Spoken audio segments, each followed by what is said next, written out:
I am man enough to admit that the drafts I had yesterday were horrendous. I got absolutely smoked from start to finish, but today is a new day, and I'm going to see if I can go up against some of the toughest drafters on this planet, and I'm going to see if I can not embarrass myself this time like I did last night. Here, pick 9, it is going to be a mixed bag of what you're going to get. Like, if you're drafting at the turn, it's almost difficult to make a unique team. You almost end up drafting the team pretty close to the same every time. But at 9, at 8, 7, 6, 5, 4, like these middle picks, you're going to get some miscellaneous values falling to you in the middle rounds, which I'm excited about. So far, though, through the first 7 picks in this draft, it has primarily been chalk. Amon-Ra St. Brown goes off at 8. So you can see with my rankings, I have CeeDee Lamb ranked ahead of Justin Jefferson. However, if you're looking at the draft extension, I have Lamb in 15% of these drafts in comparison to Jefferson at 5%.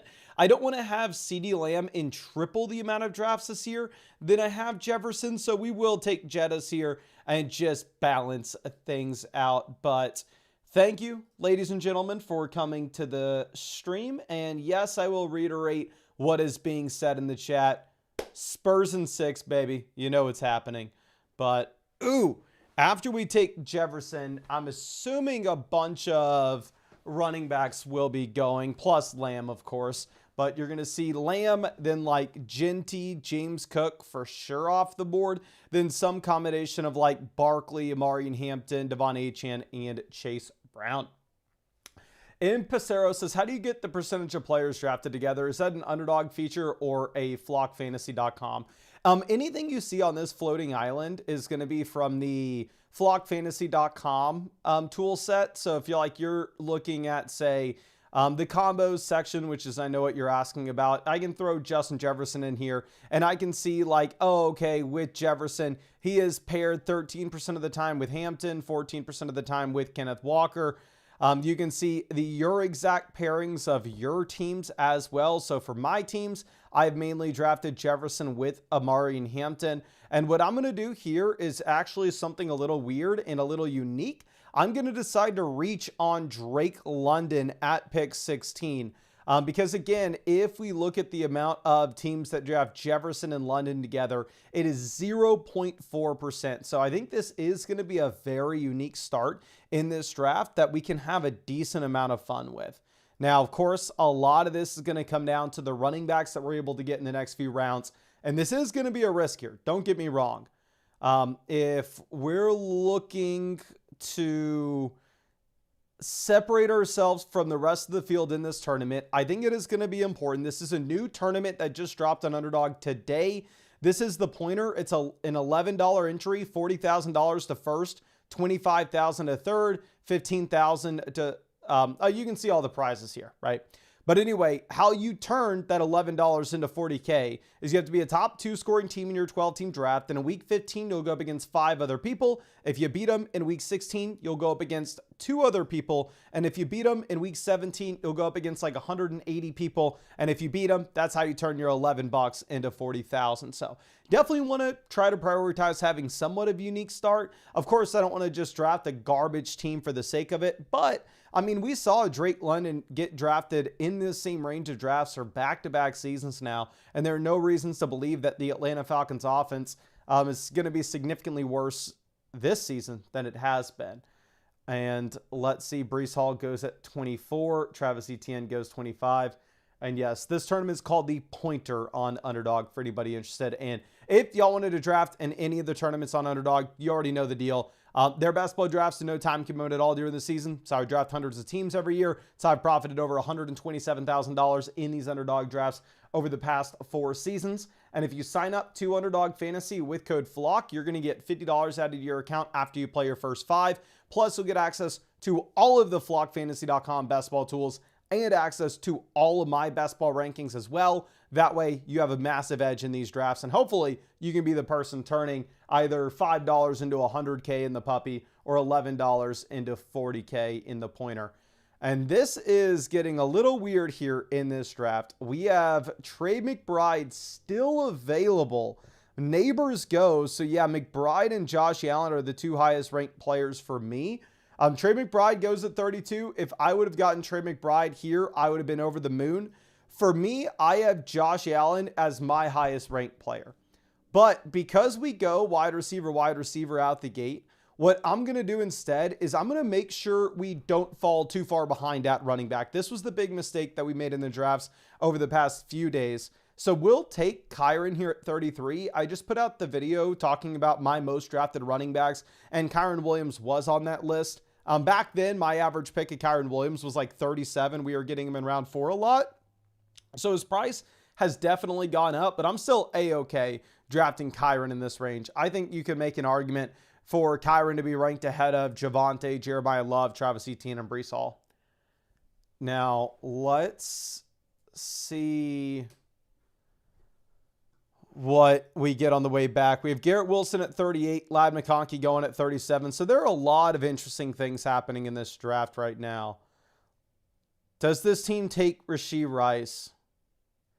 I have Rashee Rice ranked at 32. They go Luther Burden, so we're going to get Rashee Rice here. I'm slightly underweight Rice. Obviously, I'm a little bit spooked given the fact that he's in jail and recovering from a knee surgery, but getting him in round 4, I think that this is a great balance of upside / risk.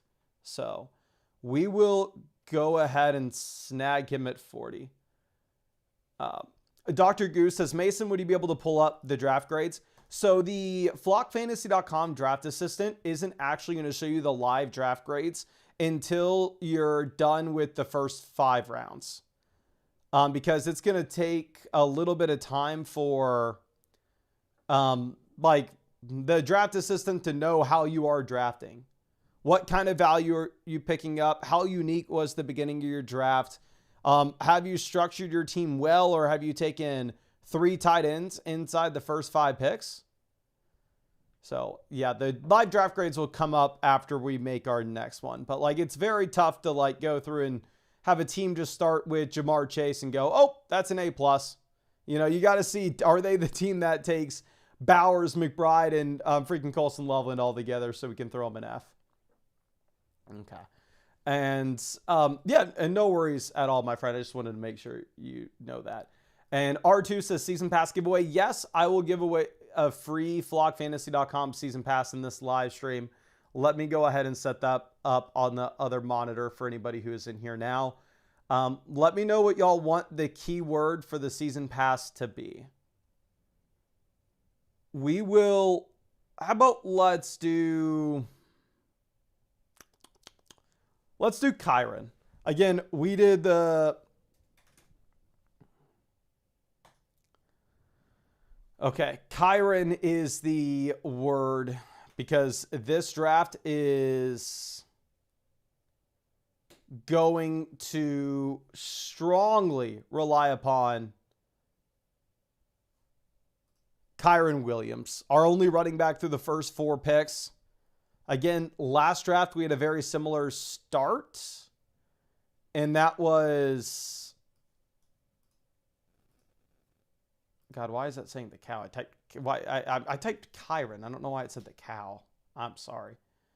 Why I keep on typing Kyren and it comes up the cow. I have no idea what the hell is going on. My highest ranked player is going to be Jadarian Price, and I'm fine taking him here. Y'all can make fun of me. I don't care. I, in general, want to be overweight the running back that just went round 1 of the NFL draft to the Seattle Seahawks. And God dang, this draft board is frozen. This is not going well. This is not going well. Okay, we are back. Okay, Kyren is the keyword if y'all want to be entered in to get a free flockfantasy.com season pass. Now, Joe Burrow goes 58, Tyson 59, Carnell Tate goes 60.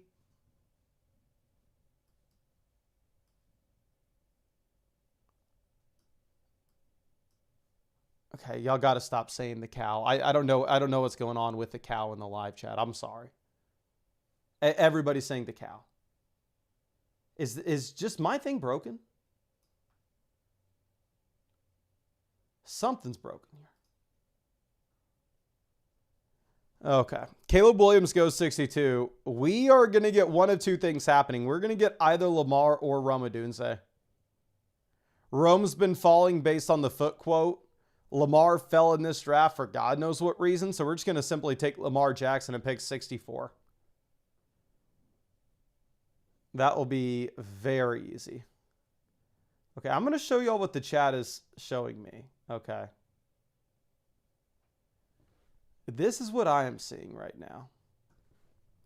I know it seems like I'm spazzing. I know it seems like I am rambling on.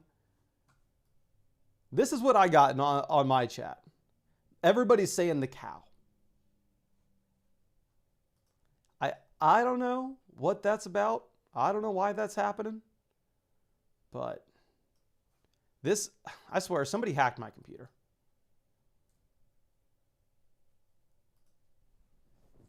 Now, after we take Lamar at 64, you are going to see some other quarterbacks off the board here in the middle of round 6. Vinny says, what language are you in? I would assume English. I would hope. I'll Google, what language does Kyron mean the cow? The name Kyron does not mean cow in any spoken language.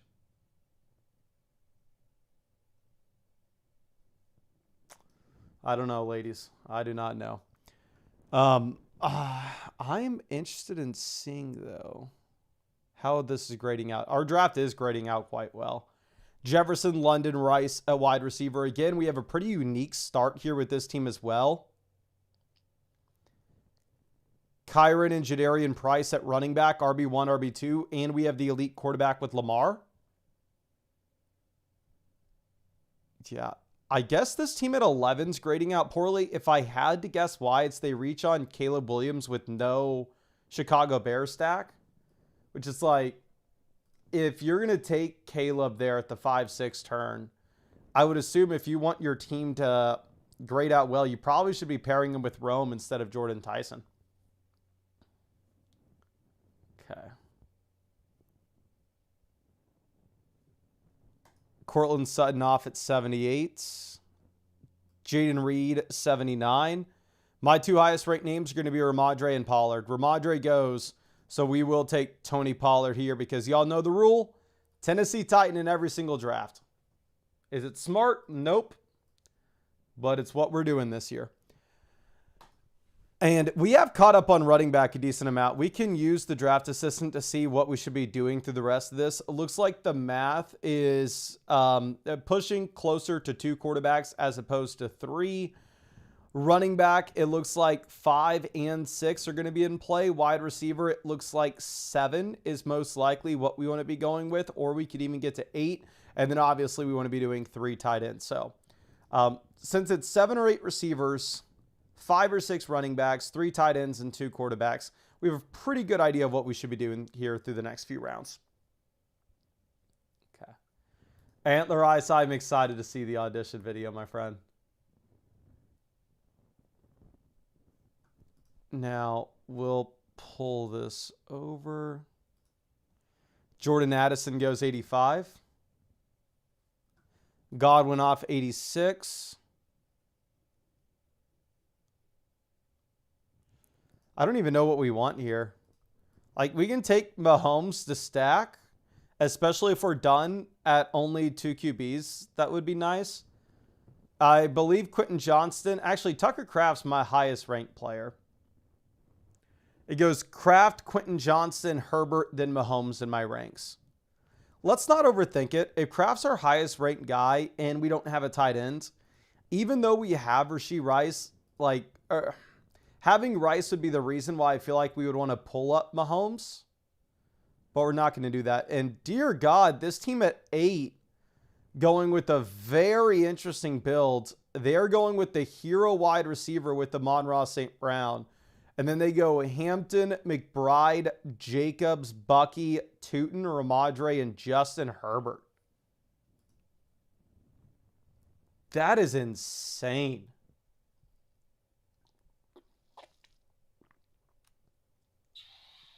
I can't believe that. Quentin Johnston falls all the way down to 94 in this draft. I mean, if y'all remember, he used to go consistently in round 9. He definitely has gotten pulled up as of late, though. Okay. Next is change the stream name to the cow. Maybe we'll do that tomorrow.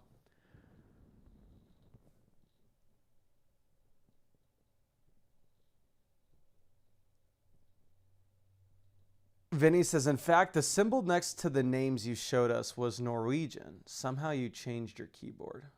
Oh. Dear God. Dear God. Okay, Stafford off 91. That's the team that has Devontae Adams for the stack. I mean, of course, we're not going to be stressing about having a quarterback make it back to us when we have Lamar. The other teams that grade out as the best teams in this draft currently is the team at 3, the team at 4, and then the team at 9. Which, if I had to grade which of all these teams were my favorite, I would honestly probably take mine. With Jefferson, London, Rice at receiver, Kyron, Price, Pollard at running back, Lamar at QB, and Kraft at tight end. Okay.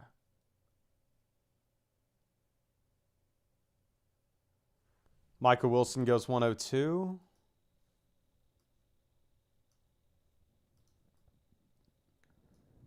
And Dart, we wouldn't have a stack with. Obviously, we took Lamar unstacked, but we're fine doing so with these quarterbacks that can run the ball a ton. Harold Fannin would have been a tough pick for us, considering the fact he had the same bye week as Tucker Kraft. And if we go 2 tight ends this early, we probably only want 2. My highest ranked player is going to be Jacoby, so we will just keep it stupid simple. We will take Jacoby Myers at 105. Now, the hope that we have is that we end up getting Kyler Murray making it back to us with our Justin Jefferson start.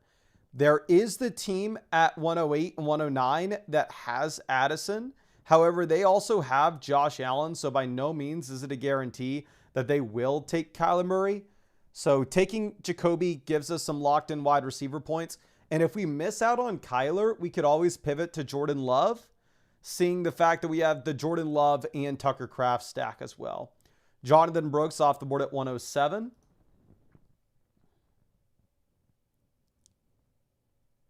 Okay.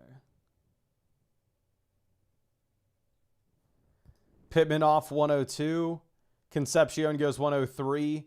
So that's the team that we had to worry about taking Kyler Murray. So it seems like we're in the clear to get Kyler.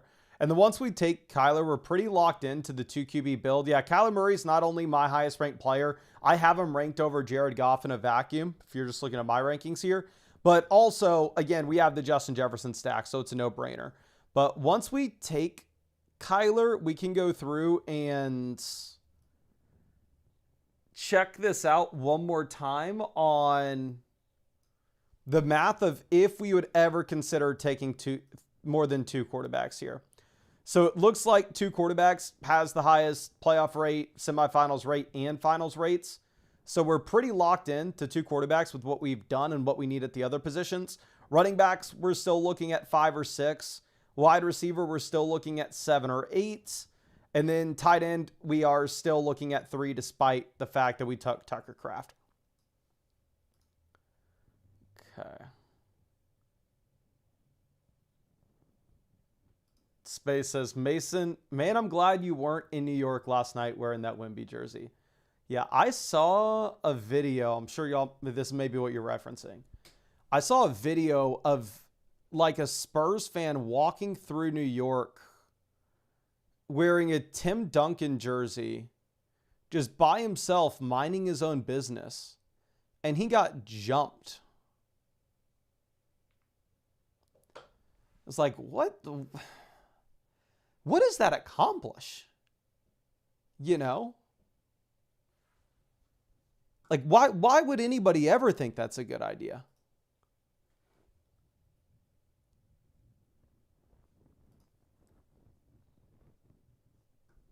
Jordan Mason off 122. Yeah, like, obviously, I'm sure that a video of 10 Knicks fans doesn't represent the millions and millions of Knicks fans there are. but just crazy behavior.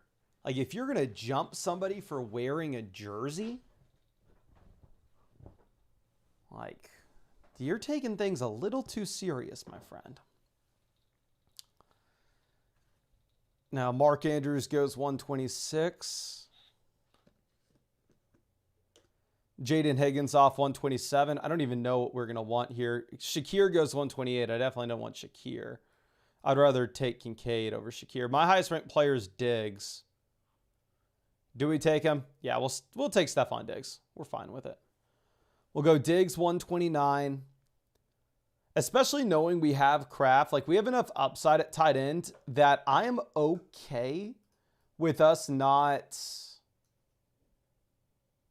like, slamming another tight end right here with this pick. Just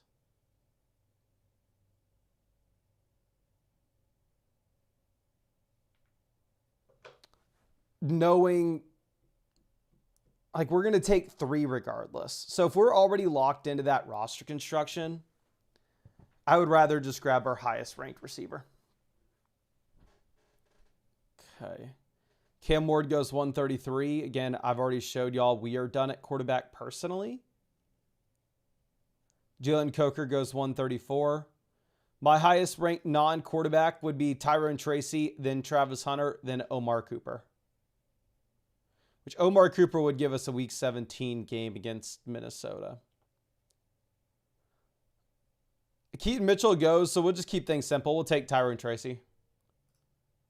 Like, Tracy can be a committee running back, even with the healthy Cam Scattaboo. I think he can give you a couple random usable weeks. Obviously in best ball, not in your regular redraft league. But worst case scenario, he's just a handcuff RB that we've seen produce at the NFL level. Going into a season where the running back ahead of him's already suffered a significant injury last year. But looking at the live grades from the teams that have graded out poorly that maybe we want to learn lessons from, this team at 2 so far has a pretty bad grade. I think that this may end up changing, but the reason they have a bad grade so far, if I had to imagine, is one, they pulled up Chris Olave and Zay Flowers at the 2-3 turn. Now, to be fair, it's going to be a very unique trio. And the main thing that's probably the issue for them is we've already had like Darnold, Malik Willis, CJ Stroud off the board, and they haven't taken a quarterback yet. So I would imagine they're bad grades because they just got boxed out of the quarterback position. Going over and looking at the other team that has a bad grade in this one, the team sitting at 7, I believe, is not great. Let me refresh this page to make sure we're looking at the most accurate data. But yes, this team at 7 that started McCaffrey, Kenneth Walker, like, their start looks good. But I think where things got derailed is once you go quarterback at 66 with Drake May and quarterback at 90 with Purdy, you're probably falling too far behind at the skill positions like running back and receiver for you to quickly then take Jackson Dart at 103. So I think this team invested too much into quarterback, going QBs in round 6, 8, and 9. And then the other team that's grading out poorly at the moment is that team at 11. And frankly, I just think that they probably shouldn't have reached on Caleb Williams without having a stack for like Rome, Luther Burden, or Colston Loveland. And they've been reaching on a couple of their picks here as well. Now, Omar Cooper goes 152. We can go Jalen McMillan. We have the Week 17 stuff with the Rams. My highest ranked name is Jonah Coleman, though. We don't have actually, we already do have a rookie running back. We'll take Jonah Coleman. I don't love taking Coleman here. Like, I'm not some massive fan of him. I prefer RJ Harvey at cost, to be honest. But it's a phenomenal offensive line. It's a good offense. And we need a running back as well. And 153 seems like a reasonable price. And I don't want to be super overweight on Jalen McMillan either. Y'all know the guy that I am overweight on in this range is Kenyon Sadiq. So the hernia surgery was no bueno for us. Don't get me wrong. If I can take him at 160, I plan on it. Kenyon Sadiq is my highest ranked player at the moment. My next highest ranked tight end is TJ Hawkinson. You can see I have like, say, Jalen Naylor, Trey Tucker, Denzel Boston, and Deshaun Stribling over Hawk. But I would probably plan on going Sadiq 1, TJ Hawkinson 2, because we still only have Tucker Kraft at tight end, and we also have Kyler Murray at quarterback, right? So missing out on Sadiq, we could go Hawkinson here and get that Kyler stack, which is exactly what we're going to do. But the hope in us taking TJ Hawkinson where we do is maybe he was just zapped due to the injury over the past 2 seasons. And then obviously we can make an argument for him that possibly just the J.J. McCarthy quarterback play held down every player from Jordan Addison to Justin Jefferson to T.J. Hawkinson in this offense. Okay. Now, let's pull this back.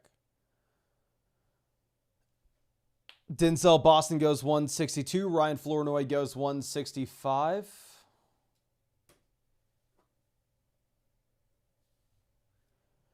Brian Robinson off at 166. And of course, we're going to get in more drafts after this one. So just let me know in the chat if y'all are wanting us to do a puppy draft, if y'all are wanting us to do another one of these $11 pointer drafts. And also, of course, if you are enjoying these drafts, make sure you go down there and drop a like on this live stream. I am live streaming every single day until Christmas.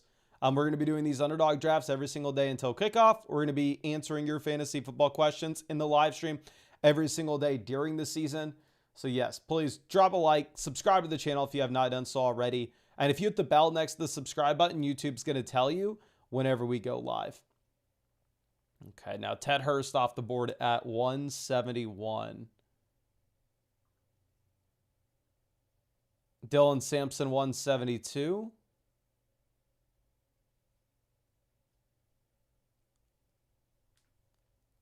And I think we're probably done at running back. If I were to imagine. Let me check the math real quick.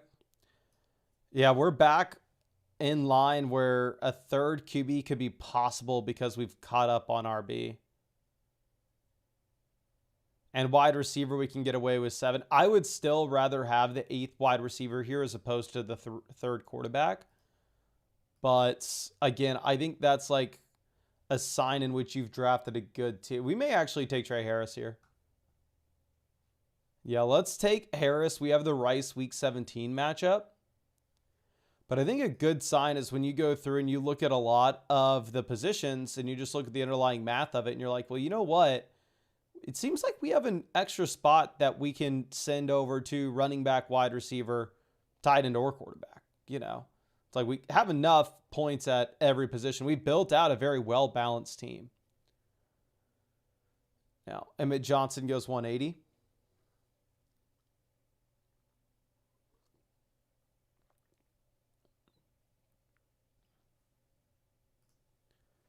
What else is this team going to do? Which is the team here that's reached on Caleb? It's this one here. They go Judy, which, yeah, I'd agree. They needed to go wide receiver with that pick. Brandon Ayuk off the board. My highest ranked name, Singleton, but we're actually probably done at running back. So instead, we're looking at like Calvin Ridley or Cade Otton. And we have the Week 17 stuff with Cade Otton. And honestly, I wouldn't be surprised at all if Cade Otton actually outscores the wide receivers in this range. So we'll just go ahead and take him. But let's pull this around. And one thing that I am incredibly surprised by is this team at 8 grading out as well as they did, just because they took the anchor wide receiver with Amon-Ra St. Brown, but then they didn't draft another wide receiver until round 11, which, don't get me wrong, I think that this team is most likely cooked. But yeah, I don't know why they took the 6th running back. They needed the extra receiver. I guess maybe they're grading out so well, though, just because they've had some massive fallers in ADP. Like, their ADP score is incredible. Getting Trey McBride at 32, that's the latest I've seen McBride fall in any of these drafts. But I probably wouldn't want their team myself. Like, I think I'm more excited about our own team. And then, you know what? I think we're just going to queue up 2 wide receivers, and then we can bounce into our next draft here. So we can queue up some of these Baltimore guys like Elijah Surratt, Jacoby Lane, that will stack with Lamar. We can queue up some of these other names like Calvin Ridley, Malik Washington, Dontavian Wicks that I think should be getting drafted in almost every one of these. And then we can mix in Kayshon Boutte, Tyreek Hill. You'll know I drafted a decent amount of Tyreek, as embarrassing as it is to admit. And then if we miss out on all these guys, we can go ahead and we can look at Rashad Bateman. But I think that will be it for this draft. Let's go ahead and let's bounce into the next one. And I'm going to get in another $11 draft here, the pointer. And yeah, this is a tournament that Underdog just dropped today, like I mentioned, and you're only allowed to draft 7 teams max in this. So it's definitely a tournament that I like the structure of, that I want to draft all 7 teams if I get the chance. And we get pick 12 in this one. So again, selecting at the very end is difficult because just the way that ADPs line up early in the drafts, it's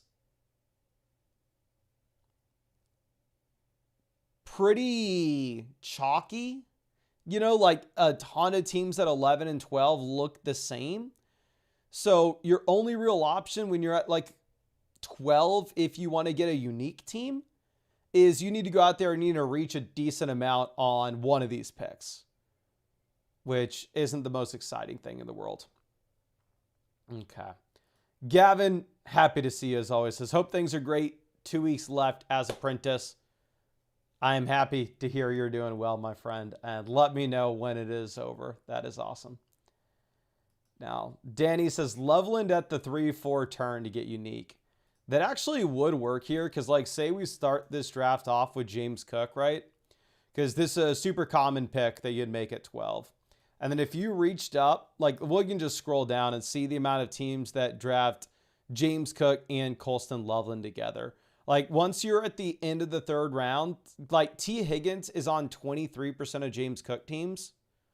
However, if we look at Colston Loveland's on 2.6%.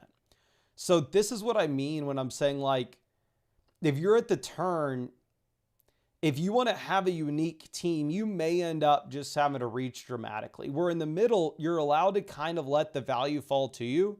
Like, again, looking at another example of a player that only goes to the 4 or 5 turn, Jalen Waddle is going to be drafted on about 1% of James Cook teams.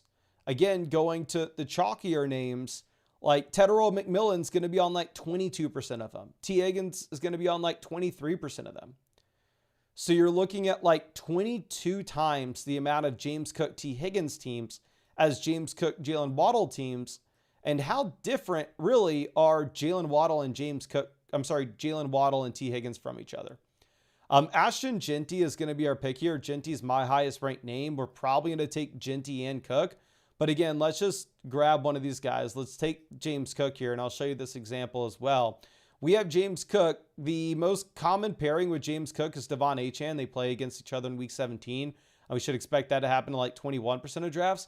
But James Cook and Genty are selected together on like 13% of the James Cook team. So it's a very chalk start that we're going to have here as well. But I do think it's the start that gives us the best flexibility in the coming rounds. Okay. The Ladster says, bold prediction is that Loveland's August ADP is in the top 30.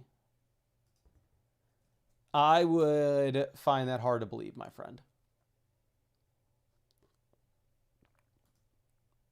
In the last draft we just did, Trey McBride went at 32. Danny, can you let me know, who would you rather have in a vacuum? Would you rather have Trey McBride or would you rather have Colston Loveland? McBride or Loveland? And also, side note, I did officially get the flights to go see Bushy Boy. So I'll be seeing you in Canada very soon, my friend. Now, Lil Spartan says, what's the word today for the season pass giveaway? Kyron. Put Kyron in the chats if you want to be entered in to get a free season pass. Okay. The Ladster says, if I had to rank Loveland higher, I would, to be honest. The Ladster says, let's go. I booked at the hotel last night. Hey, I didn't want to text Bush annoying him about questions still. Can you send me what hotel it's supposed to be? because I haven't even got the hotel yet. Okay, George Pickens off the board at pick 25. We have McBride falling in this one again. Olave goes 26. Yeah, the 2-3 turn just feels so much grosser now than it did early in the offseason when like Jacobs, Neighbors were both going up here. And instead, like Olave and Devonta Smith were pushed down to the middle of the third. And you also had Rice up here as well. So like those three players dropping a considerable amount has just made this 2-3 turn a whole lot less appealing. Perfect. Thank you, my friend. Okay. Now we have T. Higgins off the board at 32. Zay Flowers goes 33. Pull this over. Teams here at the turn, like example, just teams that took James Cook, have Tedero and McMillan as the overwhelming chalk pick. Oh, we're going to get Neighbors here. This is a gift. Neighbors is in free fall in drafts at the moment, if y'all haven't noticed. He's fallen 15 picks since contest opened, and he's fallen 7 picks over the past week. But this is going to be one of those instances where it's very easy for us to just double click the top of ADP. They're the 2 highest players in my rankings. And on top of that, they fit our builds. And on top of that, they're pretty unique because they typically don't fall this far together. So snagging Neighbors at 36, Josh Allen at 37. I actually really do like this through the first 4 rounds. Okay. The Latzer says, feels bad that I picked him early third in our big dog. Yeah, I know you picked him at the 304. And to be honest, I was stressing if you were going to pick him or not. If you didn't pick him, I probably would have picked him. So I'm happy that you took him. I may be making this up. Did I get Breece Hall instead? But again, I may be making it up, but I think where you took...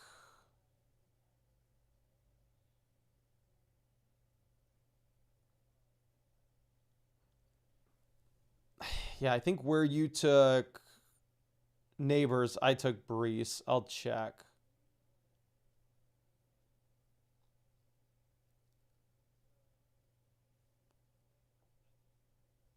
Now we have Terry McLaurin off at 44.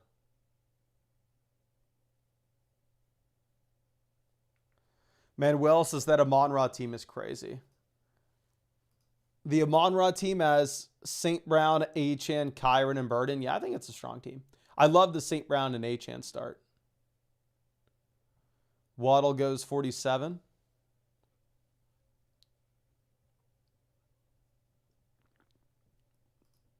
The Lazarus says we took Josh Allen there instead. We got pretty similar builds right now.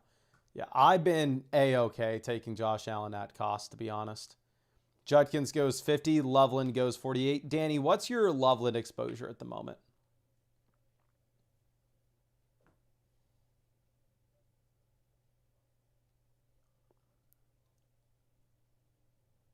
Because I do have a video coming out talking about my 8 least drafted wide receivers. I'm going to be honest, Luther Burden is on there when we look at the Chicago Bears situation. Like, I have not taken a ton of Burden, and his price may end up just getting higher from where it is now.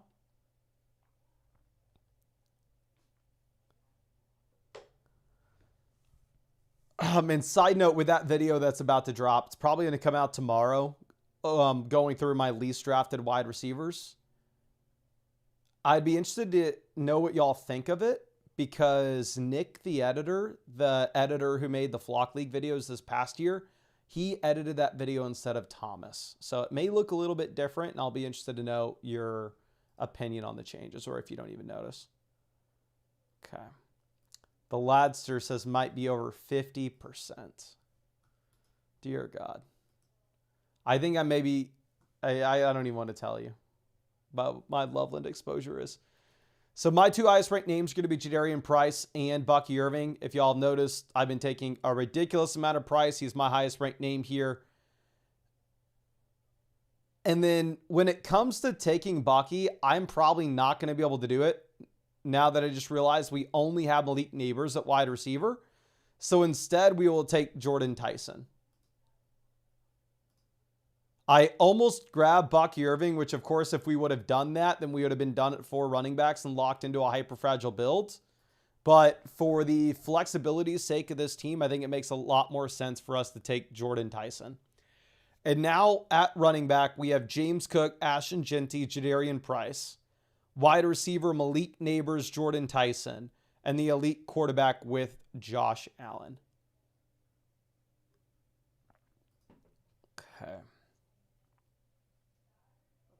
Now the Latzer says, I've been reaching up the board on Loveland any chance I can get. And sometimes he's even fallen at ADP on teams I convinced myself to chill out and not take him on the earlier portion of the turn.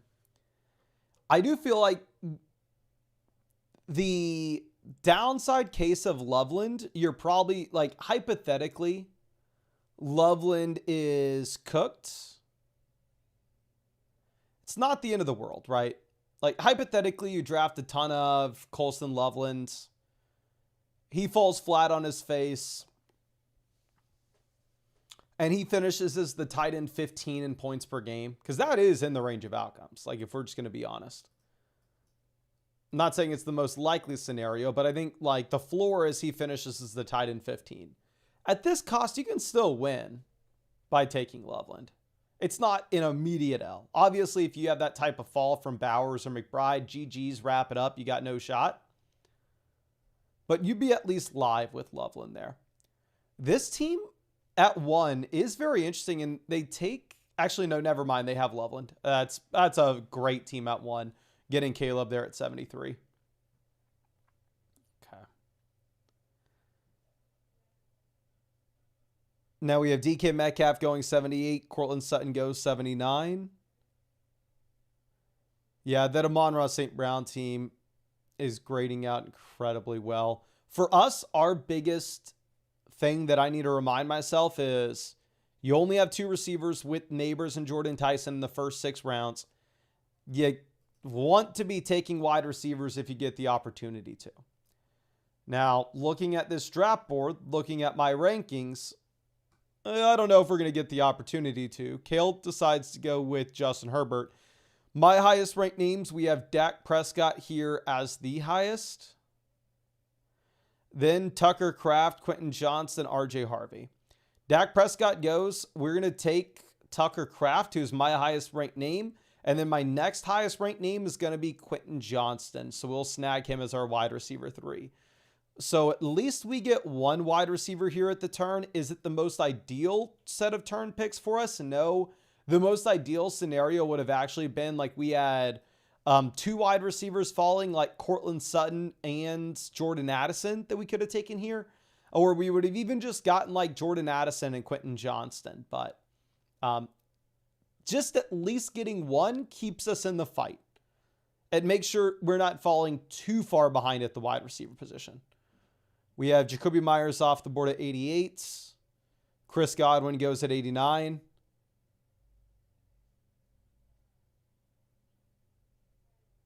Harvey goes 90.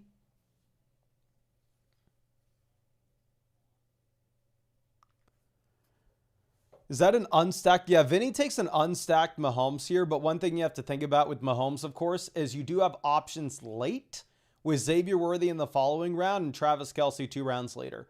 And I won $100,000 in an underdog tournament with an unstacked Patrick Mahomes. I think maybe I had like Tyquan Thornton or Marquez Valdes-Scantling with him, like a wide receiver I literally never got a single usable week from. Because Mahomes has shown in the past that he can be at the top of the NFL in passing volume and spread the ball around so much that none of the receivers need to go nuclear on a Mahomes nuclear week. Laster says, by the way, getting the tool overlay through these slow drafts has been elite. I've gotten to the point, my guy, where I don't like drafting on mobile as much as I used to, just because checking in on, one, just seeing the stack highlights and seeing the bye week conflicts, and then seeing the week 17 bring back data, like seeing all that stuff genuinely does help a ton. And then also it is so nice just being able to be in like round 10 And instead of me guessing what I have to do in the rest of the draft from a construction perspective, I can just check the math real quick.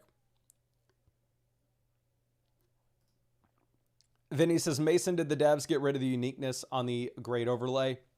If it's a brand new tournament that just dropped like this one, it's not going to show the first day that that tournament's been live, my friend. It's going to take a little bit of time to show up.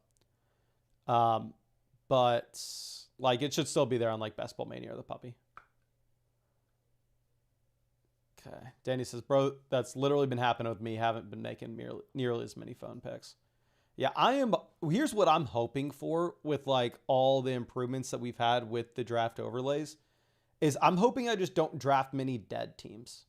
So I feel like there were a lot of teams that I drafted last year where I'm like, okay, this team doesn't have a chance, you know? And very few teams that I have drafted this offseason, I have felt that way with.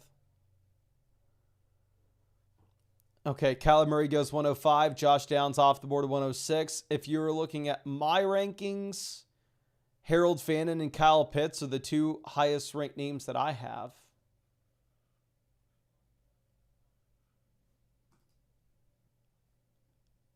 Kenneth Gainwell goes.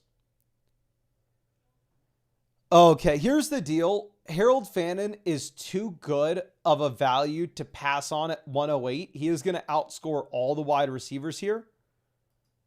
And we're going to take Matthew Golden over Kyle Pitts because we still need to have help at the wide receiver position. But one thing that was an interesting thought that you could have there at the turn is if you already have Tucker Kraft and Matthew Golden's your highest ranked receiver, is there a world in which you want to take Jordan Love instead of Harold Fannin? Which possibly you should. But for me, I don't know. Getting Harold Fannin there at 108 is probably a little bit too much value for us to pass on.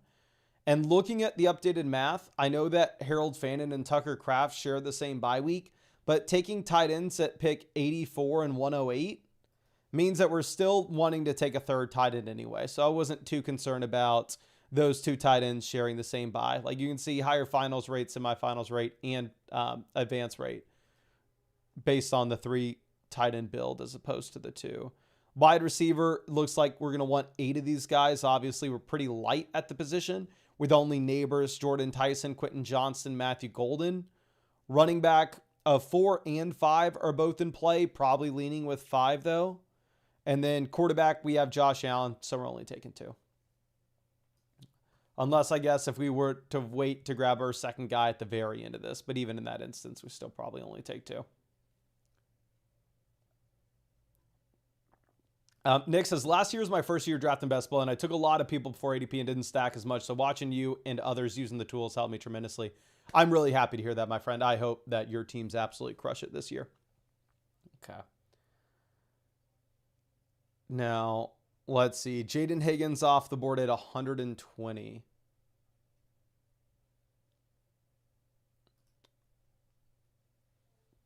Okay. Aaron Jones goes 121. I'm still in the range where we are wanting to go through and we're wanting to find ourselves with wide receiver in the coming rounds. The best teams in this draft are this team at 11 and the teams at 6 and 7. It does look like just the historical numbers really love the wide receiver round 1 start and then running back in the next 2. Or at least a running back in round 2 or 3. Okay. Now, Tyron Tracy off the board at 124. Oh, crap. Wide receiver ain't looking pretty, ladies.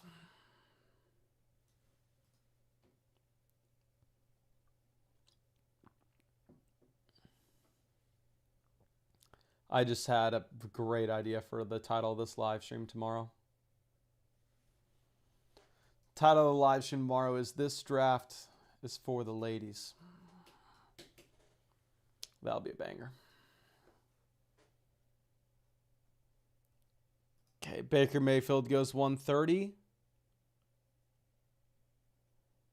I don't want to say anything until we are actually on the clock. My highest ranked receiver is going to be Travis Hunter. Jake Furr goes, my 2 highest ranked players are Jordan Mason, Dalton Kincaid. It goes Mason, Kincaid, then Travis Hunter for me. We need a wide receiver, but similar to the Fannin instance, it's going to be tough to pass on Jordan Mason. And then also, we get Kincaid at a value. We're going to draft a third tight end anyway. We have Josh Allen here as well. So let's take the combination of Jordan Mason as well as Dalton Kincaid. And that actually does bump up our numbers for us, which is nice. Okay. I know the Ladster wants us to go Travis Hunter. Travis Hunter was, I think, my second most drafted wide receiver for like the first month these drafts were open, my guy. Now I think he is ranked a lot closer to where he should be in comparison to obviously a month ago. I mean, he was just way too cheap in these drafts.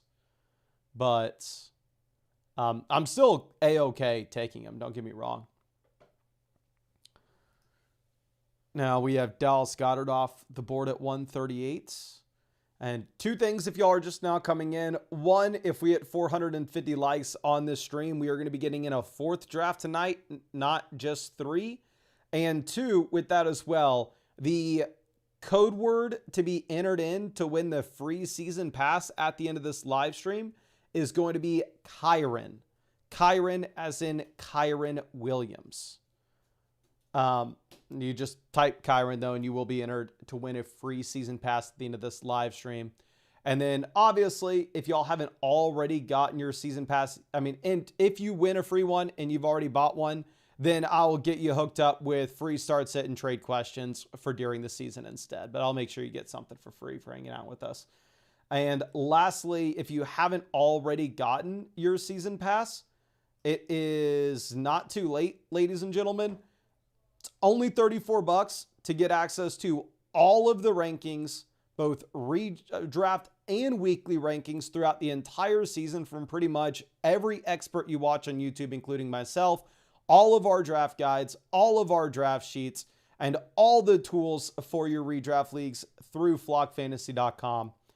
And yeah, if you use code FLOCK when you sign up for the season pass as well, I'll be answering a couple free questions for you in the live streams during the season on top of that, which is flockfantasy.com, but the link's always in the description. Should be pretty easy to remember. Now, we'll pull this back. Tight end, we're done. Like, we can't take another tight end. Let me see what the math is. We may end up having to skew away from another running back here. 4 running backs has the best numbers behind it, but it's a small sample.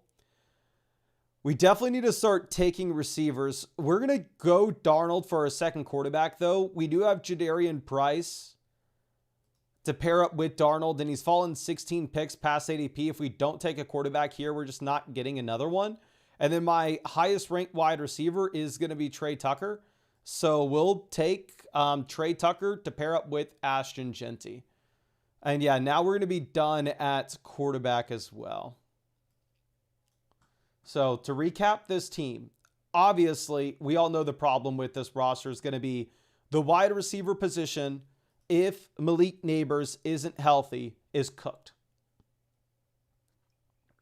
This is the draft that we had on the what-if scenario that Malik Neighbors is good to go at the beginning of the year, which it's a big what-if. But again, we're trying to turn $11 into $40K, so we need to hit on one of these big what-ifs. But running back, we have James Cook, RB1, Ashton Genty, RB2, Jadarian Price, running back 3, Jordan Mason, running back 4. Quarterback, Josh Allen, QB1, stacked with Dalton Kincaid. Sam Darnold, QB2. Don't really have a stack there. Tight ends were great. We have Tucker Kraft, Harold Fannin, and Dalton Kincaid. Wide receiver, again, this is where we are cooked. We have Malik Neighbors at 1, Jordan Tyson 2, Quentin Johnston 3, Matthew Golden 4, and Tucker Kraft 5. Okay. Fuji knows the right answer, actually. We have Quentin Johnston. We are never cooked. Really is what you need. Be able to draft a top 10 wide receiver in fantasy this year at pick 85 It's not Malik Neighbors that's going to be coming to save this team. It's Quentin Johnston. Okay, yeah, and this is one of those drafts in which we do with y'all in the live stream where every team just beats up on each other. And see, no team here grades out that poorly, but also there's no super team that was able to be built out. Which, again, I would say drafting with us on these live streams is tougher than just the regular Underdog lobby. Okay.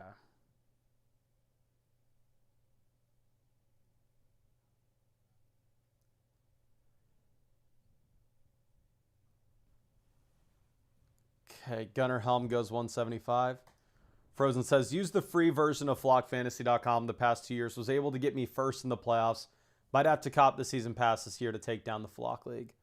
If you win the fan competition to get in the Flock League, my friend, I will get you hooked up with a free annual Mother Flocker membership. You won't even need the season pass. Okay. We're just looking at receivers primarily. And we'll see who makes it to us. I mean, we can take a running back here if we really want to. Stribling goes. We're going to grab Jeremy Bernard and Jerry Jeudy. We have Harold Fannin. We can go, what if the Cleveland Browns passing offense isn't the worst offense in the league? Which, to be fair, it probably is. It probably is a disaster. But I actually lied to y'all. I guess we had a disconnection with the tool. So now you can see there's the separation where Vinny and Leon Betts probably have the best teams here. Okay. Rodgers goes at 186.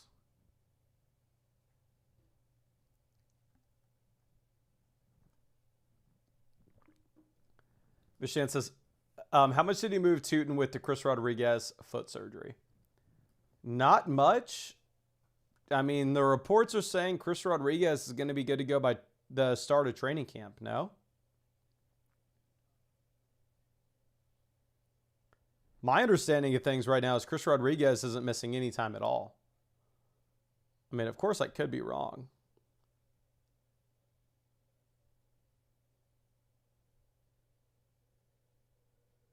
Okay. Eli Stowers goes 192. Ferguson off 193. Flock Anonymous, I do have to give a shout out to you. I know I already told you this, but the clip that you made for Sammy, where you go, the fan? You mean the intern? I thought it was the funniest thing I'd ever seen.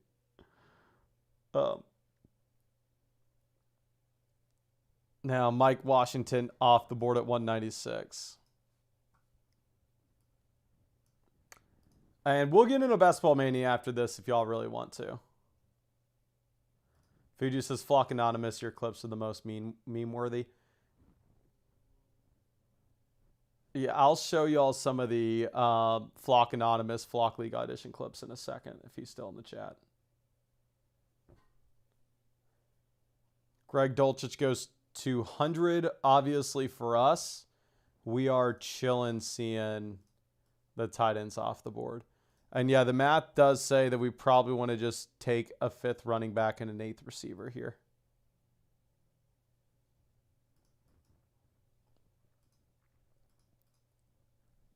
Okay, I have Chris Bell and Malik Washington both as plays. The thing is, for our team, we already have Jeremy Bernard, Jordan Tyson as rookie receivers, and Malik Neighbors as an injured guy coming into the year. I don't know if we want to take an injured guy that's a rookie receiver here as well. I think it'd make more. Actually, F it. Let's just take Cooper Kupp with Darnold. And then for running back,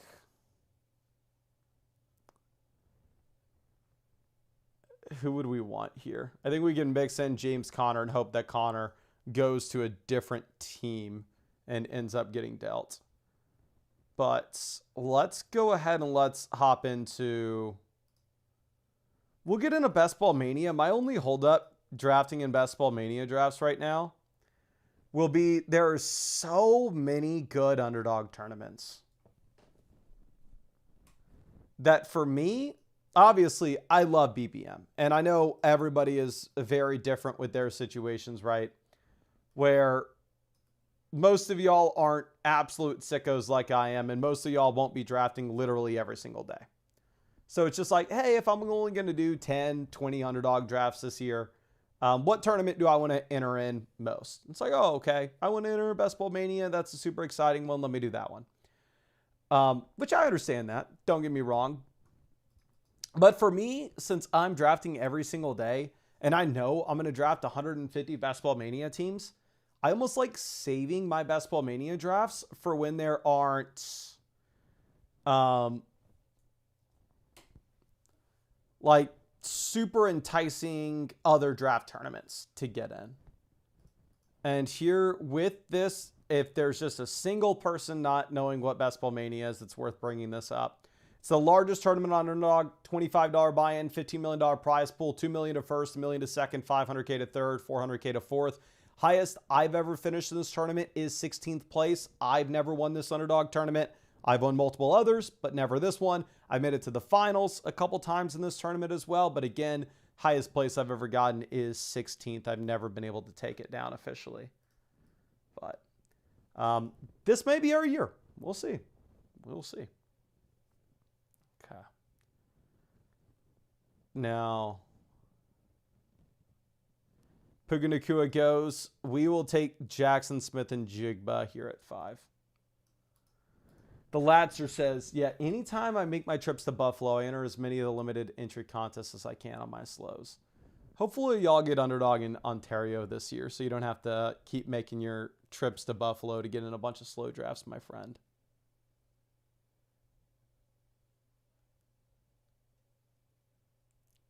Okay. Jonathan Taylor goes 6. McCaffrey off at 7.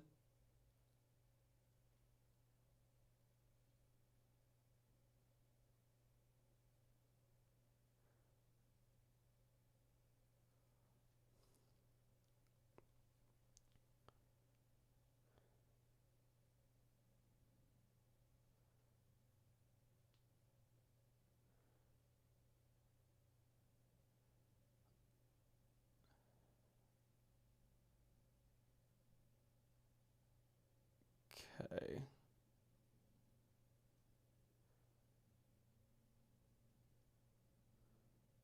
Barkley goes 13. I feel like I've been drafting a ton of JSN teams with my like higher stakes drafts. Even though my like exposure percentage isn't super high, I've only done a couple $500 drafts this year, and it feels like I've taken JSN in multiple of them. And then obviously here we snag him in this Best Ball Mania. Okay. Kenneth Walker goes 17. Devon Achane goes 18. I would love getting Achane there.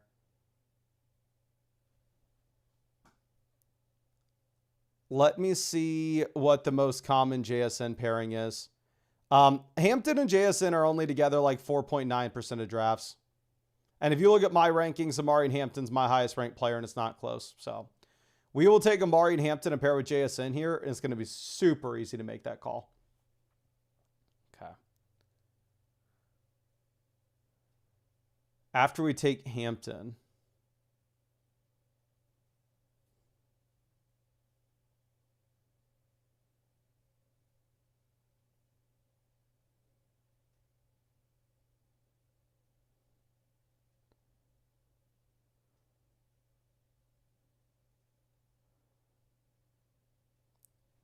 Bowers goes 24. Incredible start with Gibbs Bowers. ETN goes to Vinny here. Vinny really mixing it up. Pickens goes 26. We have a lot of flexibility when we start this way through the first 2 rounds. So, like, I'm almost fine with anybody making it to us at 29. Looking at the most common JSN pairings, there's a lot of McBride, a lot of Rice, a lot of Neighbor. I mean, it's really flat here in round 3 just because ADP and stuff's moved around so much. When we, F it, I'm going to do it. I know he keeps falling. Like, he's fallen 7 spots in ADP since contest opened. But we're going to take Trey McBride here at 29. I don't care how bad the Cardinals are. This dude just went absolutely nuclear in the second half of this past year. If he can have anything remotely close to that type of production, we are in. And yeah, going JSN, Hampton, McBride through the first 3 rounds feels great.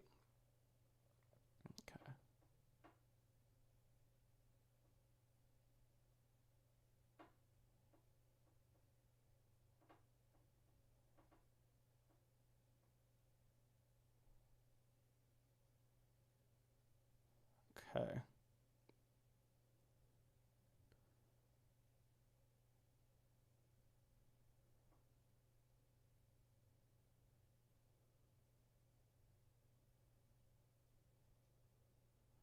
Lad McConkey goes 35.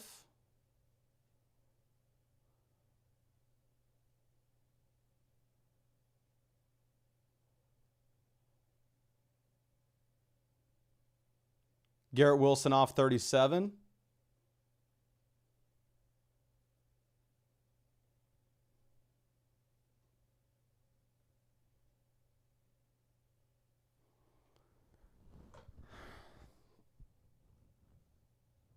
God, Josh Allen makes it all the way to 39. If Allen all of a sudden becomes a 4th round pick in these drafts, he will end up as my most drafted QB. How much Josh Allen have I drafted so far this offseason? I've drafted 8.2% of Josh Allen, so right in line with the market. But keep in mind, he used to go in the middle of round 3. My highest ranked player here is Cam Skattebo. We're not going to do it, though. We'll mix in Luther Burden. I only have Luther Burden in 3% of drafts. And the thing is, I feel more inclined to grab the wide receiver here than I do running back. Okay. Terry McLaurin off the board at 45. JMO goes 46.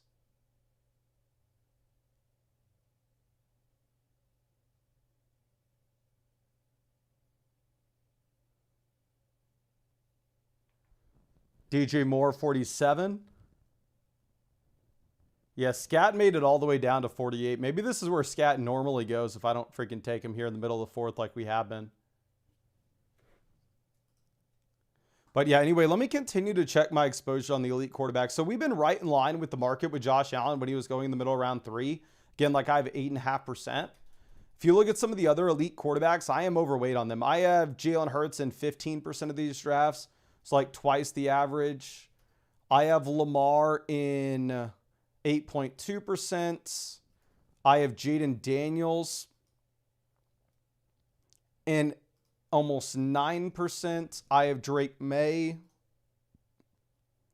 in 11%. And we have Caleb. I think Caleb's the guy we're lower on, 7.4. We're all about market on them. I figured I had a lot more. Oh, we're going to take Trevion Henderson here easily. And honestly, after getting Henderson at 53, I'm happy we took the wide receiver at 44. I'm not going to say that Luther Burden's the guy I typically want to be taking there, but like, we're okay mixing it in. And I like the Trevion Henderson value at 53 a ton. Okay. Now, Jay says, being in line with the market is a great way to be mediocre.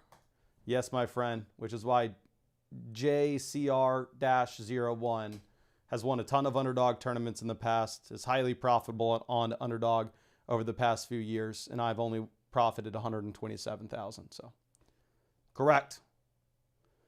I mean, you can go through and you can look at my exposures. We showed them on the screen every single time. We very clearly are taking stances on some of these guys, like Jalen Hurts, 15% of these drafts. Parker Washington, 4%. You got to know where to take your spots. Okay, as the grades come out, looks like there aren't any teams that have botched their draft so far. Which is, I mean, what I would be thinking as well, right? I mean, as we go through this, what team could we say botched their draft? I don't see a single team that's like, oh, this one's garbage. So I don't love the team at 8. The team at 9 is just so damn unique.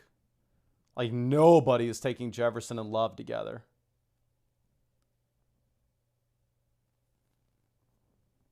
Tyler Warren goes 66.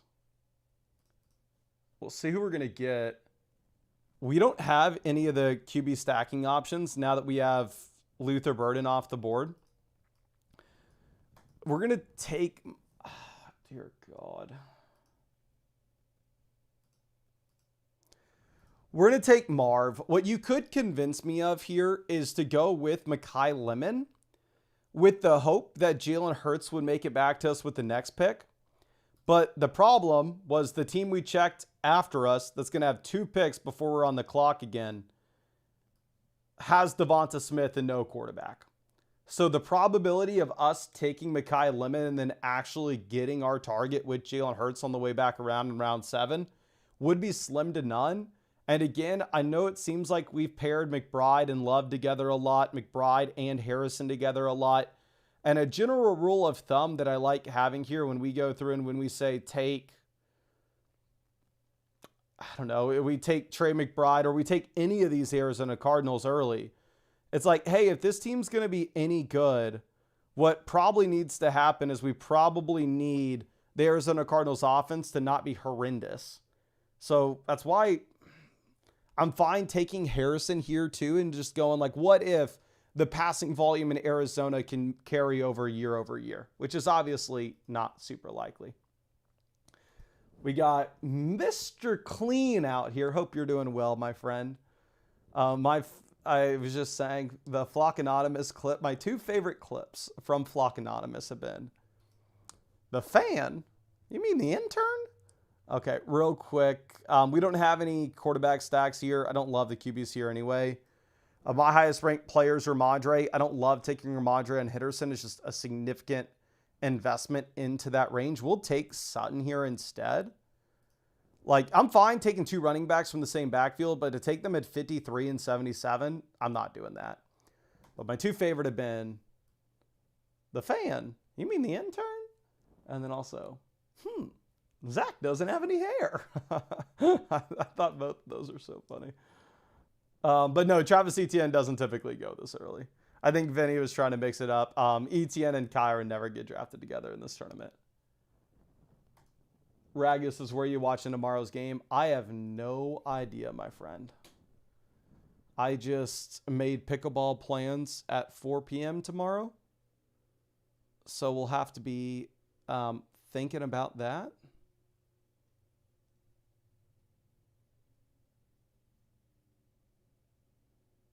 Okay, Justin Herbert off the board at 83.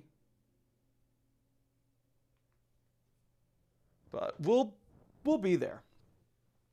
Yeah, hey, Danny boy. I'm telling you, like, Flock Anonymous hasn't had a single standout clip, but he has had so many, like, clips that it's like, this can be turned into a meme. So I think we got to give him a chance to keep going. Now, we have Dak Prescott making it down to 85. I guess it makes sense where the team that took Lamb and Javonte had Josh Allen at 39, right? So I'm sure when you take Lamb, your initial thought is maybe to go through and maybe to take Dak Prescott if he makes it to you, of course, in the end of the 7th, beginning of the 8th round. But once you take Josh Allen there at 39, you kind of got to pivot, right? You got to take what the draft's going to give you. Michael Wilson goes 91. I think we can go Godwin. Let's do it. And this goes in line to our decision to reach on Cortland Sutton in the last round. when we've been boxed out of quarterbacks the way that we were, right? Like when we take Luther Burden to set ourselves up with Caleb in round 6, and then obviously we see how that pans out. I do think we need to be targeting wide receivers in the coming rounds that will give us QB options later. So like Sutton in round 7, if I haven't gotten a quarterback yet and we don't have any obvious stacks that are going to be able to fit this team later, it's like, hey, I can take Sutton in round 7 and set myself up to take Bo Nix and pick 101. And then Godwin's in a very similar light, right? I can take Godwin at 92 and set myself up to take Baker Mayfield at 116. As I can't have my quarterback 1 on this team being Sam Darnold with JSN. I can't have my quarterback 1 on this team being Jacoby Brissett, right? Now, ends up not working out that way. We get sniped. Bo Nix goes ahead of ADP here at 97 to the Jalen Waddle team. I'm not going to cry that the Jalen Waddle team without a quarterback decides to go QB. Sometimes it's just the way the cookie crumbles. But we will now be needing to think about another option. This team here at 2 decides to take Stafford after already taking May and Purdy.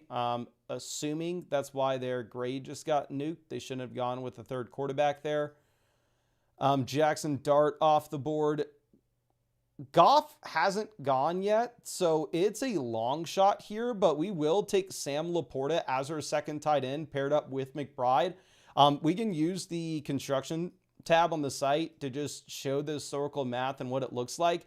Obviously, I mean, you don't have to be a rocket scientist. You don't have to have the draft tools with flockfantasy.com to know, hey, if you take a tight end at 29 with Trey McBride and then you take Sam Laporta in the same draft, the math probably leans on you wanting to only take 2 tight ends. So that's most likely going to be the case with this. Obviously, you don't need to be a rocket scientist or have the draft assistants to tell you, hey, if you haven't taken a quarterback in the first 9 rounds, you probably need to take 3. So right now we're looking at a 3-5-8-2 build. Now, let's pull this over. And ooh, we got Notorious out in the chat right now. Fantasy Lenses, I appreciate the commitment. I just need a bigger follow through on the bid. Yes, definitely leaving some juice on the table. He's got to show some talent. We got to get rid of the mask. The lad just says, I'm surprised I haven't been obliterated in a submission yet. People have been quite nice on the lad. That is true. They have been nice.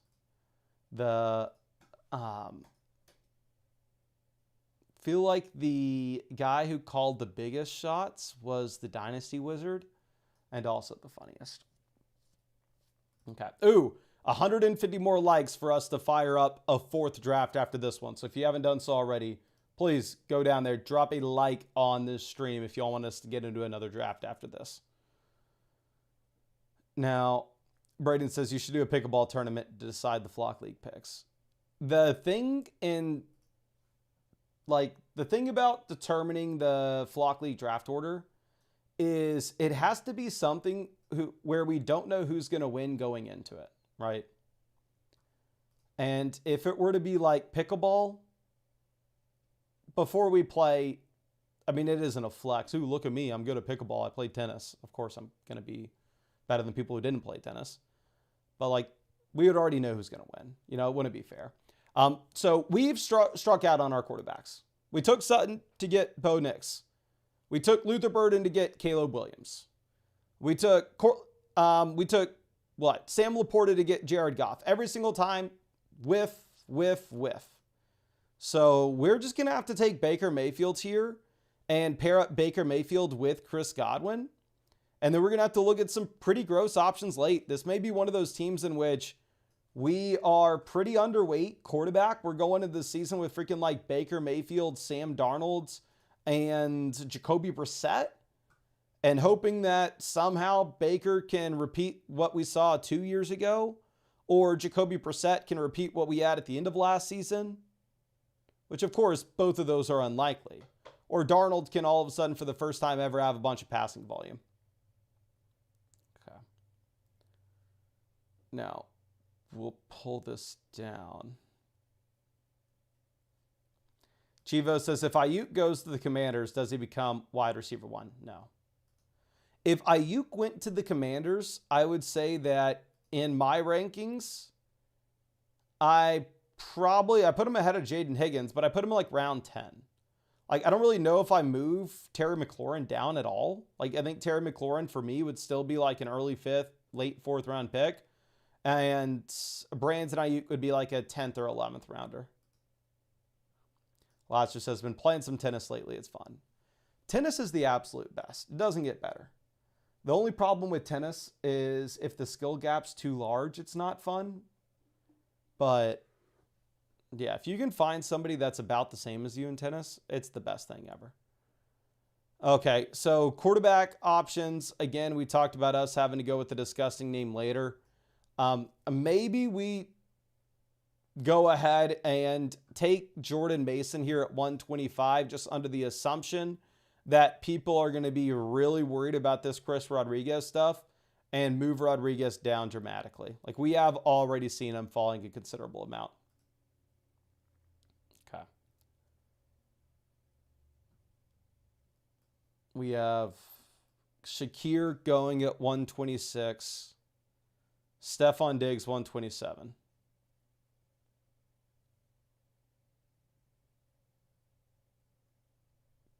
Okay. Kincaid goes 129.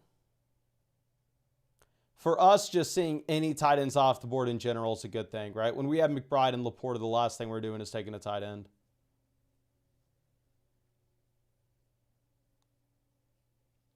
Okay, Andrews 131.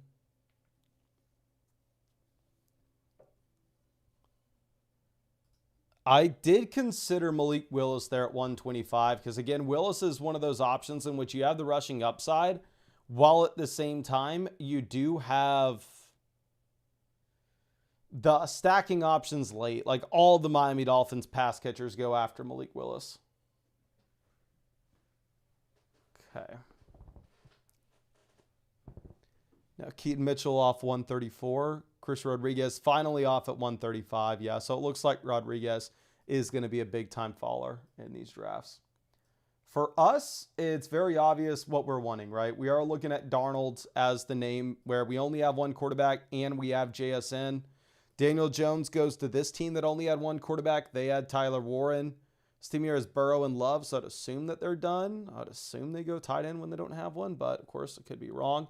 We are on the clock. We are going to get Sam Darnold at 140 to pair up with JSN. We cannot afford to overthink it. We just simply have to take the quarterback. Doesn't matter how my rankings are. Doesn't matter like, oh, maybe we can pass on Sam Darnold here and get him in the next round. No. We have to take him.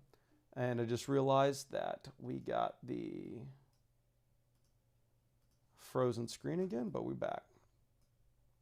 God, I got to figure out why that's happening. So after we take Darnold at 140, you have Goddard, Hunter, Pacheco, Omar Cooper all off. Are we back? Are we back?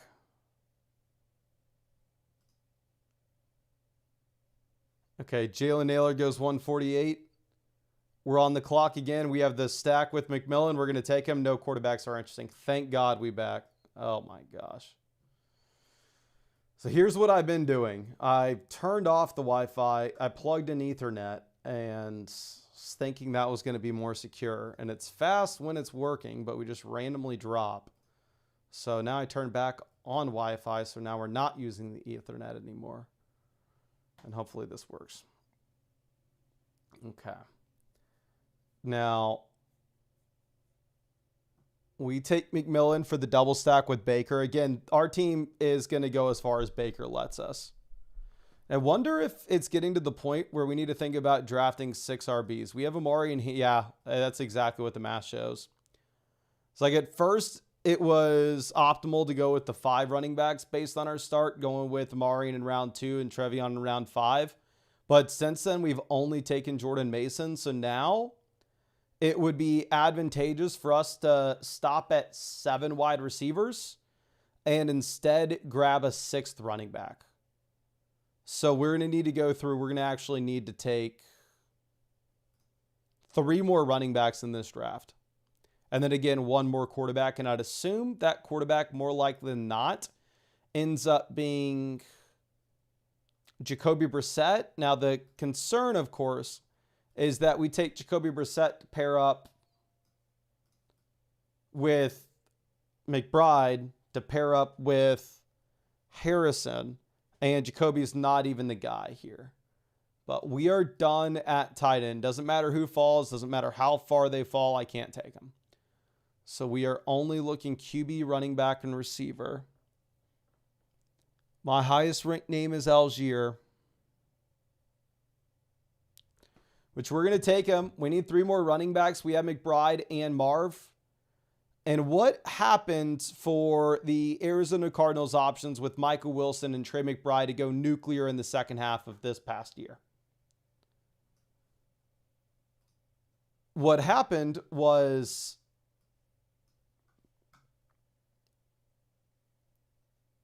after Algier, we have Mendoza. All the running backs got injured, right? And they had to skew extremely pass happy. They were playing garbage time from the very jump, and they couldn't run the ball at all. So if there's a world in which both Marv and McBride crush again, maybe it's in a scenario in which we get a Jeremiah Love injury. And with the Jeremiah Love injury, obviously that is going to be helping Tyler Algier a considerable bit. Okay. Now Deshaun Stribling goes 168.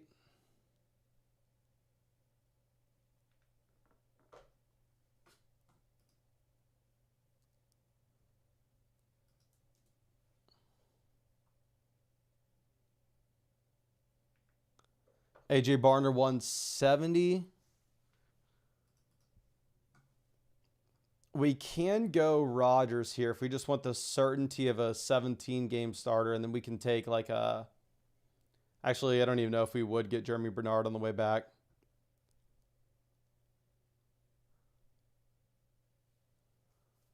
So we're not taking a tight end. We're QB, running back, wide receiver. For me, I have no interest in Flournoy, no interest in Isaac Tesla.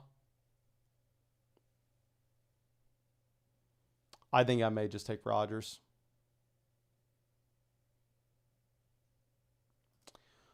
We're going to do it. We're going to take Rodgers for the 17-game starting. If we get Jeremy Bernard on the way back, we get him. We're not going to be able to take Freiermuth again. We're done at tight ends. I know we set ourselves up with the 2 big pass catchers for the Arizona Cardinals, but again, there's a world in which they outproduced where we drafted them at pick 29 for McBride and at pick 68 for Marv. And we don't even have Jacoby as the starting quarterback for Arizona. So I'm okay having them unstacked. We have Baker double stacked. We have Sam Darnold stacked as well.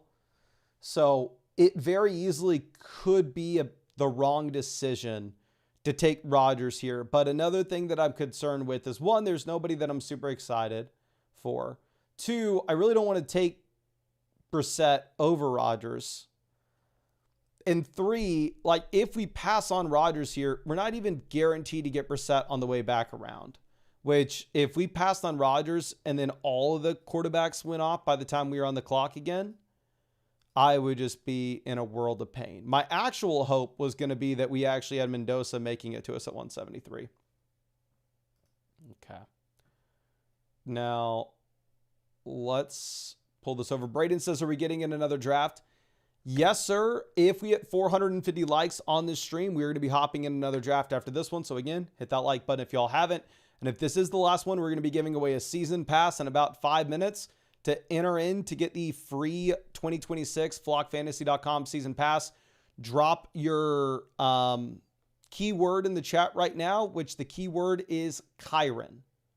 Like Kyron is in Kyron Williams.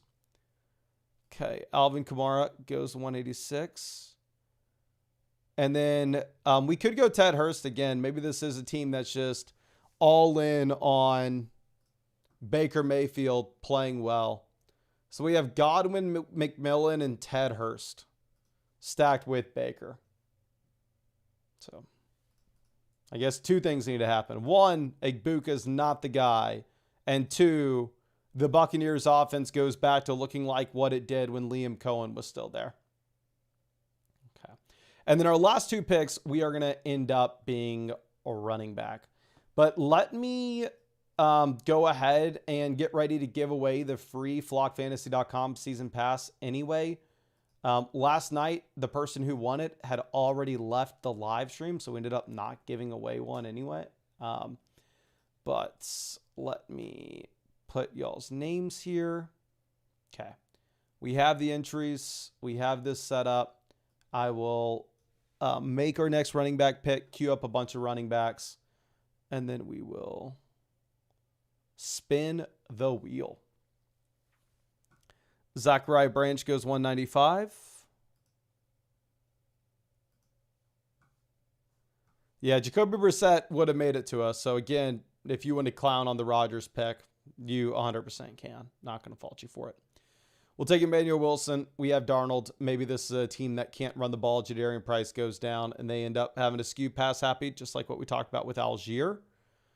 And then let's queue up some of these other running backs here, and then I will give away this free flockfantasy.com season pass. Queue up Black, queue up Jordan James, queue up Marshawn Lloyd, Katron Allen. We'll do Adam Randall, Najee Harris, DJ Giddens, Taj Brooks, LaQuint Allen, Devin Neal. Yeah, and we're going to get one of those guys. But let me give away a free season pass right now. Okay. Let's see who's going to win. Who is this?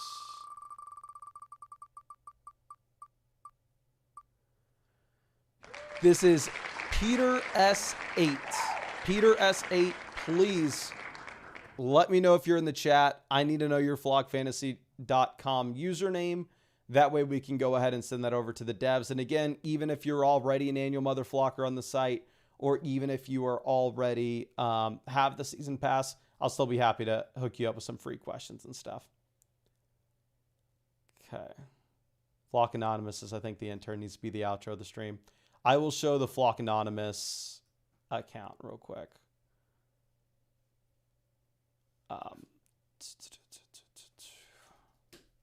Shout out Flock Anonymous, my friend. I'm going to be honest. You do not have anywhere close to the best clip. At this point, it's going to be difficult for you to win. Not saying it ain't happening. There's still plenty of time left in the competition. But nobody's trying harder. Nobody's trying harder. So let me show y'all the Flock Anonymous Instagram account. He has this on TikTok as well. This is somebody trying to... Okay. You can see this is what I'm going to look like in a couple years here. Bald Mason. I didn't really get this clip. I liked it for you though. I liked it for you. This Thomas one was pretty good. I'll go through and I'll show some of these because I think they're hilarious. We can react to these together. Let me add the audio capture. Bam. Okay. Y'all should be able to hear this now. So again, if y'all have not gotten your auditions in for the Flock League, y'all still have plenty of time to do so. It's $100,000 first place in the Flock League this year. We're also probably going to have an additional like $50,000 in prizes. And it's a 12-team league, you know, so that spot is worth an absolute ton. And this is an account that somebody set up auditioning, and they keep on going through and getting clips out. I'll show some of the ones that I like. This one's pretty fun. Snitch on nerds. Thomas, you're safe. Only idiots snitch on nerds. Thomas, you're safe. Okay, just not that good. What are some good ones? This is the good one. The fan? You mean the intern? The fan? You mean the intern? The fan? You mean the intern? I think this the fan? This is I've watched this 50 times, and I like this is the only thing I'll refer to Sammy as from now on. Just the fan. You mean the intern? Absolute gold. The returning Yeah, champion. this one was bad. I have obtained CCTV footage. This one was bad. Got him! That one was bad. Oh, I like this one. Zach doesn't have any hair. Zach doesn't have any hair. Yeah, that's... Zach doesn't have any hair. Anyway. Zach doesn't have any hair. Shout out Flock Anonymous. Getting me some good laughs. I'll be honest with you, my friend. You are far from the leader in the competition at the moment. But you have the best strategy in comparison to what anybody else has done so far. And it looks like we had 450 likes. We're going to fire up another draft. Your strategy of just spamming clips is a good one. It's a good one. Okay, so we're going to hop in a puppy draft here. I think we haven't gotten in a puppy so far in today's stream. So we in, and let's move this back.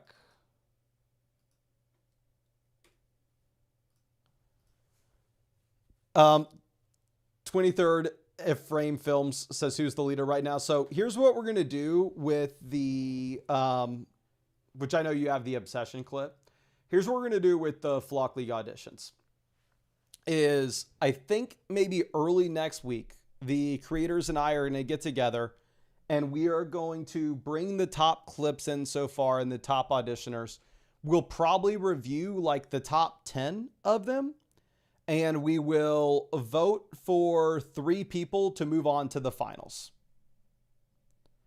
And then they'll be like, hey, you're locked into the finals. You don't have to do anything else. If you're Flock Anonymous and you're trying to get a bunch of people to follow you and give you support to win, good strategy. You can keep doing stuff if you want. Of course, you don't have to. But then, the next week or maybe 2 weeks later, we'll do the same thing. Where we get together, we look at the remaining top 10 people, right? I'm sure we'll get more submissions during that time period, and we'll vote for another 3 people to be locked into the finals. Then we'll wait a week or 2, and we're going to do the same thing. We'll review like the other remaining top 10 people. This can be somebody who submitted their clip way early in June. This can be somebody that maybe submits it at the very end of June. And we will vote to get the top 3 in. So this will give the ability for people who have already submitted clips or people who submit clips soon, the possibility of getting into the finals 3 separate times. But it'll also give the ability for people who maybe need a lot of time. Maybe they're trying to make the perfect audition clip to get that in later this month and still have their chance. 23rd Frame says, my girlfriend and I filmed an entire weapons themed clip last night, but it was over 2 minutes. That allowed? Yes, sir. It is allowed. But Snyder says, can a new account or one with no followers compete equally? Yes. I mean, Flock Anonymous started with 0 followers. 23rd Frame Films has 0 followers on his account, you know. Any clips we repost on all our platforms. Like if you make an account on TikTok, we repost it so people can go ahead and they can find it. Now, Jonathan Taylor goes at pick 8. And my highest ranked player is CeeDee Lamb. But again, I think we mix it up in this draft and take Jefferson again like we did early in this stream because we have 3 times the amount of CeeDee Lamb teams as Justin Jefferson teams. And I don't feel great about that. Flock Anonymous says, the strategy was never to spam clips. The perfectly timed 2 3-minute videos were never watched in full. My friend, I did watch your videos in full. You can either take the... I don't even know what it would be called. Take the praise that I give you with having a good strategy and saying you're doing a good job. Or you can get butthurt and pretend that I didn't watch your 3-minute videos, which the 3-minute standalone videos weren't up to par with some of the other 3-minute videos. I'm trying to give you valuable feedback. If you get upset with me, I don't know how it's going to do you any good. But your 3-minute videos weren't better than the other 3-minute videos people submitted, but you going through and having the clip submitted the way that you have in individual pieces, It's pretty interesting. We're going to take Devon Achane here. I know everybody is terrified of this offense in Miami, and I don't blame you to be, but we'll mix it in. Okay. Flock Anonymous says, I never said you didn't watch it in full. I was genuinely talking to the audience. Okay. Well, the way this was written didn't sound like it was the audience. It sounded like it was to me. But 23rd Frame says, last question, don't feel obligated to answer. Do we have a strong top 3 finalists so far? So here's the thing. Your clip for sure would be inside. Like, it doesn't matter what I think of them being inside the top 10. I mean, sorry, top 3. All that matters is it's good enough to be shown when all the creators vote on it. Because I don't have any additional say in comparison to any other creators, right? You can go back and watch the audition video from last year. The person I wanted to win it didn't win. So I'll say your clip's definitely good enough where you're going to be shown when we review all of them. And the creators and myself are all going to vote. And we're going to grade them out, and the 3 highest grades will move on to the finals. Again, will I be able to tell you if you're in that top 3 right now? I don't know, my friend. But I would say you're definitely good enough to be inside the top 10 that get reviewed for the first video. Maids of Dishonor say, how many entries do you have so far? I think we only have like 20 entries. So we have fewer entries than last year. I think it's 1, maybe early, and 2, I think people preferred emailing them to me last time versus just posting them directly, even if they can post them with an account that has 0 followers. But we have Travis Etienne off the board at 28.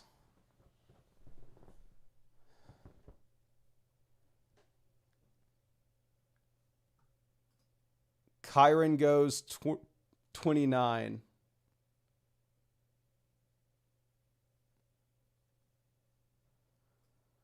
Olave off at 30. We'll see what makes us. Rice goes 31. I would have taken Rice for sure if we would have gotten him. Allen goes. Now my highest ranked player is T. Higgins. Let me just look to make sure that's not like the most duped. It pretty damn close is. We're still going to take him anyway. We're going to go with our highest ranked name. Yeah, we're going to do it. The player that's been moving up draft boards the most is Zay Flowers here in the 3rd. Like, Zay Flowers is rising for God knows what reason. Roble says, I'm sure you've answered this, but what's the deadline on submitting videos? There's not a hard deadline. I think we'll probably pick the final winner in the middle of July, just because we need to be able to make sure we can get your flights. You can request off for work, blah, blah, blah. But I would say in general, the earlier you get a clip in, the better your chances are, because you'll be involved with like every round of finals voting.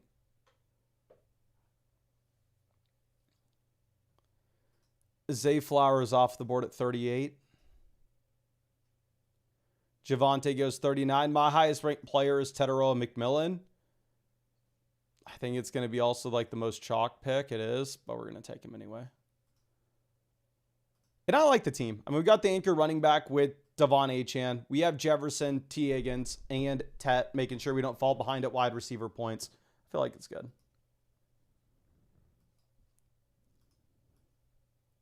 Okay. Now Loveland goes 41. So that team at 8 starts their draft off with Taylor and Barkley, which is a super unique combo. And then also they follow it rounds 3 and 4 with no wide receivers, which may be a little bit tough to get away with.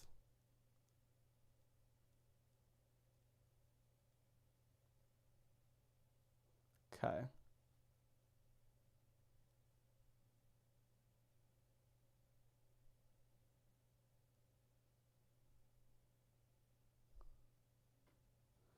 Montgomery goes 44.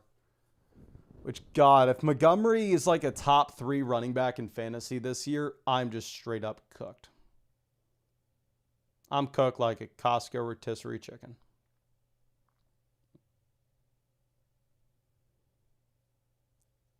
Mike Evans goes 46.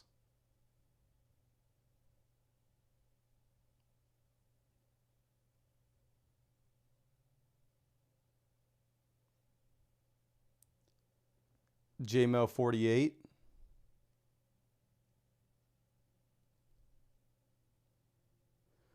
Yeah, there are a couple wide receiver light teams in this one, like this team at 1 as well. Going to be interested to see how that team at 1 grades out.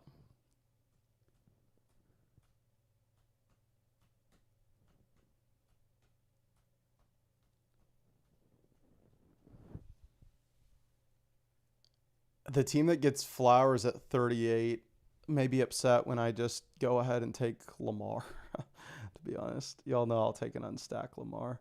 We do have interesting pieces, though, that you can go with. You can go Burrow in round 6. You can take Kyler later. I don't want to take Bryce Young, though, unless it's like a team in which we go with 3 late QBs.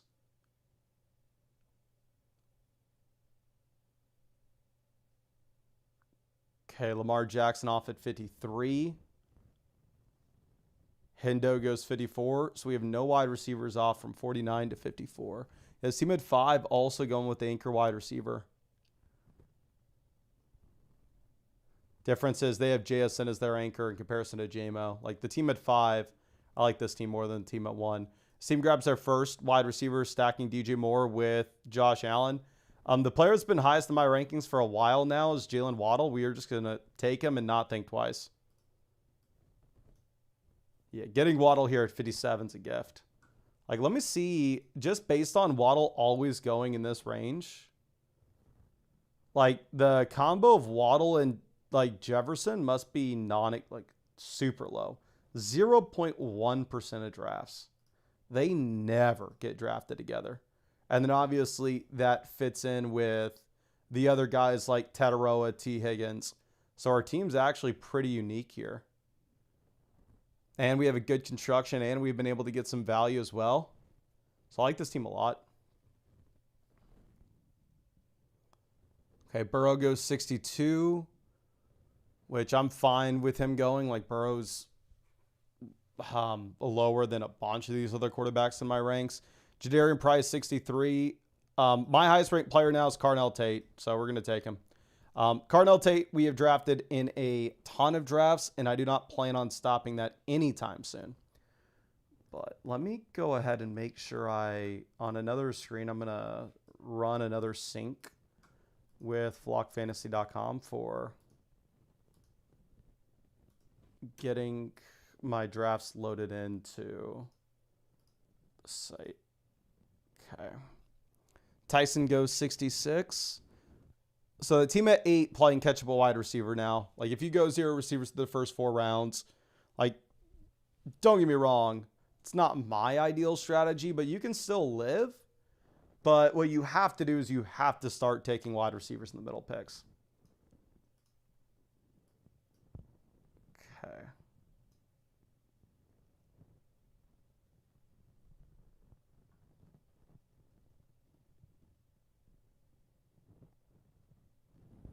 We have Parker Washington off. Tyler Warren goes.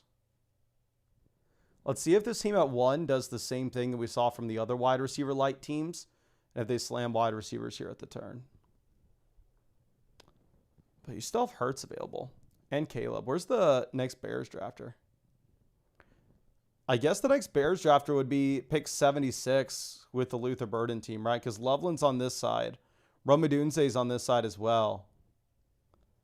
So we may end up seeing a Caleb fall to the 704. This team gets Jalen Hurts at 71. Mekhi Lemon's still on the board, so they possibly will get Lemon at 74. Caleb goes 72, so this team pairs Caleb with Swift. If I were them, I would have just double-tapped receiver here with Mekhi Lemon and like Alec Pierce or Metcalf, whoever you prefer. Hubbard off at 74.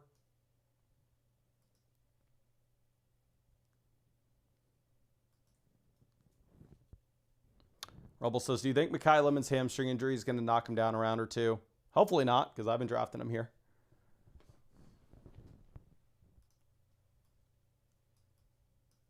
Okay.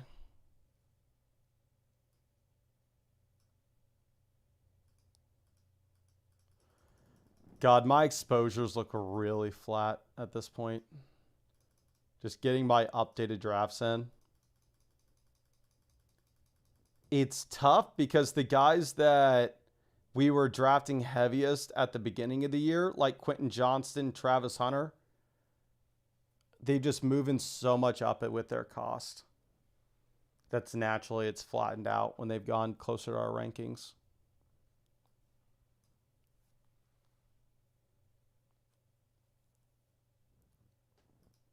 DK off at 78.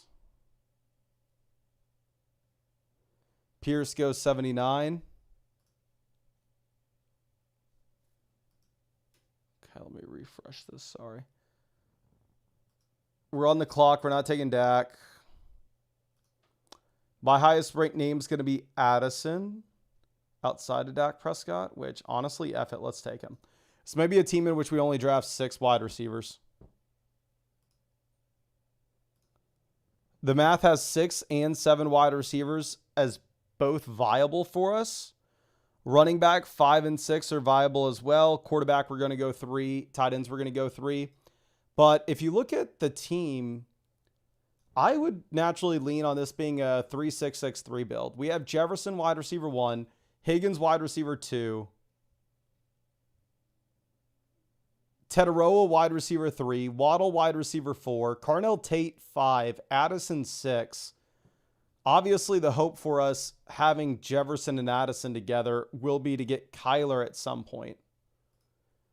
But even though we have an anchor running back with Achane, I still think we are strong enough at wide receiver that we can afford to go with 6 RBs.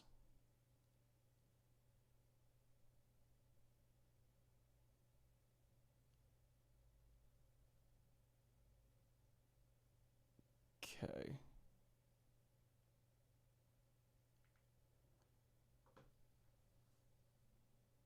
Trevor Lawrence off the board. Yeah, we're going to take Tucker Kraft here. I know he's going to be our highest ranked name. And then if we were to draft another receiver, we're not doing so anytime soon.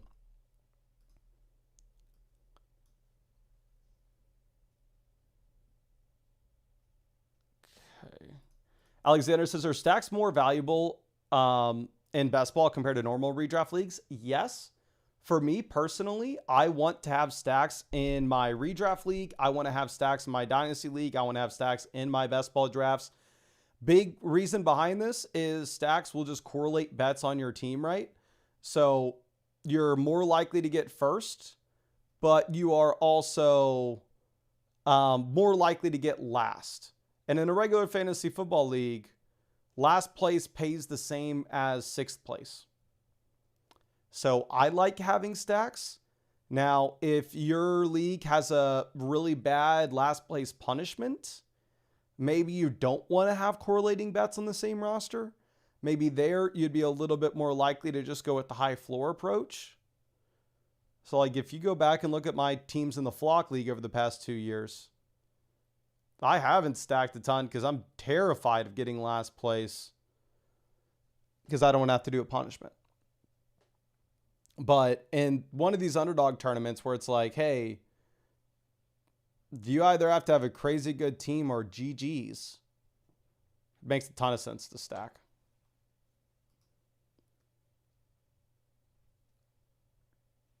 Okay. Quentin Johnston goes 95. Yeah, that team at 8 that went 0 receivers through the first 4 rounds, they play catch up at wide receiver effectively in the next 4. So you can see they grade out just fine despite taking that crazy hard stance against wide receivers in the first 4 rounds because they played catch up effectively. Kind of same thing here with this team at 1, where they went super wide receiver light and they play catch up here in rounds 7, 8, and 9.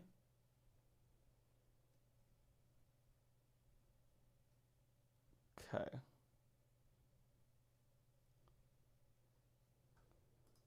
Stafford off at 100.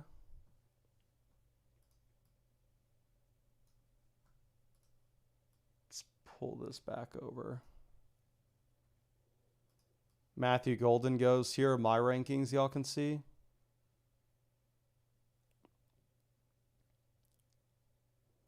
God, don't make me take Harold Fannin. Fannin goes, thank God.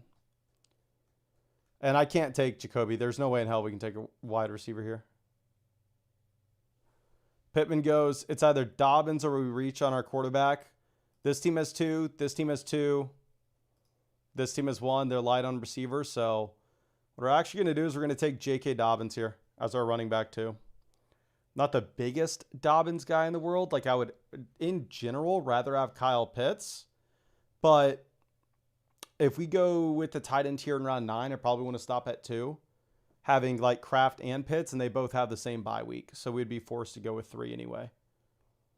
And then again, obviously, we're looking at the Kyler stack. But again, we pointed out that the teams after us, they already had enough at QB. So I'd imagine that we get Kyler to us at 112. And absolute worst case scenario, if we end up getting sniped on Kyler, we can always take Jordan Love instead for the Kraft pairing. Okay. Kittle goes 110.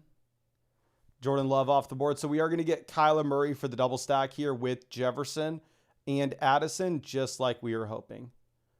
And we have a pretty damn good team at this point. We'll pull this around. Thank God we got into another draft. Thank you for everybody who hit the like button on this stream. Jeep Guy says, drafting my first teams in Utah and your tool's been a huge help. I hope you're enjoying Utah, my guy. Please send me some pics.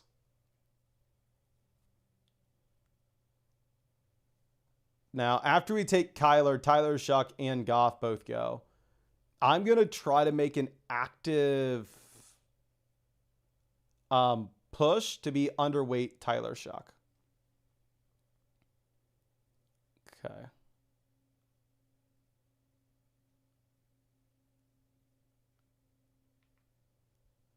Travis Kelce off 117. Ooh, that wasn't ideal. Kyle Pitts, 118. Incredible value on Pitts. I am very jealous of that. There aren't really any drafts that are that bad in this one. If I had to point out a draft I don't love, it'd be this team at 5, the JSN build, because you only have JSN, Parker Washington, and Golden. And they take a couple of the players that I'm not high on, like Parker Washington, Blake Corum, and Matthew Golden. I'm sorry, not Matthew Golden. Parker Washington, Blake Corum, and Montgomery.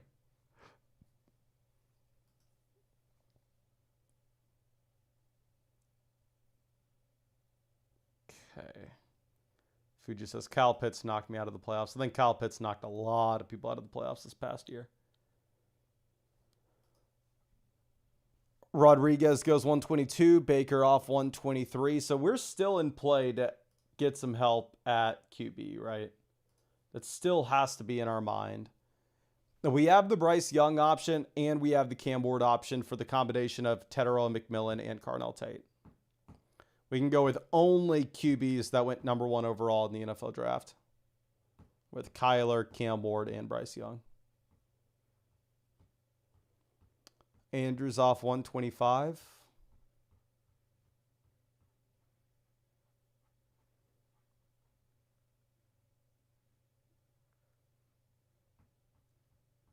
Aaron Jones goes 126. Shakir 127. Okay, F me. We're going to take Tracy here. We'll go Tyron Tracy as our third running back. And let's see what the updated math shows. Does it still show that like 5 running backs could be in play for us? Yeah, it's still 5 or 6 running backs is the optimal. And wide receivers, it's still 6 or 7. Which I would naturally still lean on the 3-6-6-3 builds for this team. but I could be wrong. We have Dallas Goedert, Hunter Henry off at 132, 133.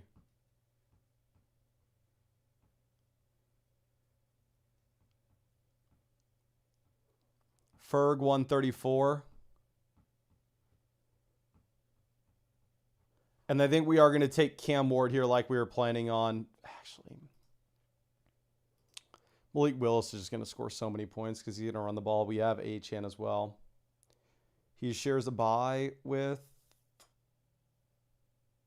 Kyler, but we're going to take a third quarterback. We're actually going to go with Malik Willis. That's a call in which you can go very easily with Cam Ward if you want on a Cardinal Tate team. You can see our grade actually gets worse based on what we do in those past 2 rounds, which, yeah, maybe their correct call should have been Cam Ward. But I just think we have so much upside at the wide receiver position on this team as is. Maybe I'm too high on a lot of these names, but I mean, getting Jefferson, Higgins, Tetaroa as our top 3 names. Then Waddle at 4, Cardinal Tate at 5, and Addison at 6. I really feel fine about just having 6 wide receivers on this team. Okay. Now, we'll move this around. Colin says, no chance of stream with 750 people have a chat like this. Well, believe it, my friend. We can go through and say, what do we want to do to prove that people here ain't bots? Why don't y'all spam the chat? Who would you have taken between Malik Willis and Cam Ward there? Who do you prefer between Malik Willis and Cam Ward? As again, we had Willis with the Achane pairing and the rushing upside. We had Cam Ward with the Cardinal Tate pairing, but no rushing upside. We got, do a giveaway. LOL. Yeah, that would get the chat bumping. We got Ward, Willis, neither. Ward, Willis, Ward. Willis. Happy to see you, Notorious. Ward. Willis, Ward. Maybe we should have gone with Cam Ward. And yes, Vinny is officially a bot. We know that for sure. Yeah, looks like chat's overwhelmingly Ward, but I don't know. Willis is just going to give us the rushing. If it was a 6-point passing touchdown format, it's undoubtedly Cam Ward. In a 4-point passing touchdown league, it's just a little bit tougher because Willis gives you the rushing upside that Ward doesn't. Like, this is the cheapest rushing upside that we've had at the quarterback position in years. Like, Justin Fields is going significantly ahead of this. But yeah, it seems like chat's overwhelmingly on the Cam Ward side of that. Now, Bryce Young's our pick if we get him.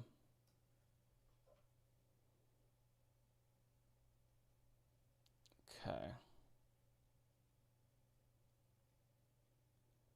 Bryce Young goes. So now we have to be thinking about alternatives at quarterback. We have Mendoza, Rodgers, Geno, Brissett as the options that are left. We're going to take Jawan Jennings. We have him. Oh, I'm so dumb. Oh my gosh. We shouldn't have taken a 7th receiver at all. We were wanting to go with 6 and 6. God, that was a bad call on my part. Again, the math had us being able to take either 5 running backs and 7 receivers or 6 running backs and 6 receivers. I was preferring to go 6 and 6 just looking at this roster, but it's not going to be the end of the world. I just saw Jawan Jennings and went, ooh, monkey brain. We can have all the Minnesota Vikings. And we can say, what if Kyler Murray's the freaking dude? But yeah, now it is quickly time to pivot, and we need a running back. Need. We will take Tajee Spears here, and we will send up this team all of a sudden needs is we need like either Tajee Spears, J.K. Dobbins, which I'm not a Dobbins guy, which is why I think this feels horrible. Or Tyrone Tracy to be fantasy relevant. And then obviously we're going to take another running back here. But it doesn't feel great. Now, looking at the teams that grade out poorly in this draft, this team at 5 grades out poorly. They were interesting at the beginning how they had only had like JSN, Parker Washington, and Matthew Golden at 5, 68, and 101. What I think put the nail in the coffin for them was they're this light on wide receiver, and they took Lamar at 53 and Justin Herbert at 77, where they needed every other spot on their team at that point to essentially play catch up at the wide receiver position. However, they took Sam Darnold at 149. I think that's probably what tanked their team. Looking at this team here at 12, they have Lamb, Walker, Ladd, Egbuka, May, Ramadre. So they reach significantly on Ramadre Stevenson. Like Ramadre typically goes 20 picks after this. They reached on Romeo Doubs as well. I guess maybe the reason their team's just grading out poorly is they reach so much on a couple of those names. Okay. And so not only for this team to turn $5 into $100K, do we need one of Dobbins, Tracy, or Tajee Spears to be viable? But on top of that, we are going to need Kyler Murray to be the MVP. Does it seem super likely? Hell to the no. Okay, I don't know why this team at 1's grading out poorly. Gibbs, Brees, Swift, Rashad White, Keaton Mitchell. I like that. I guess maybe wide receiver.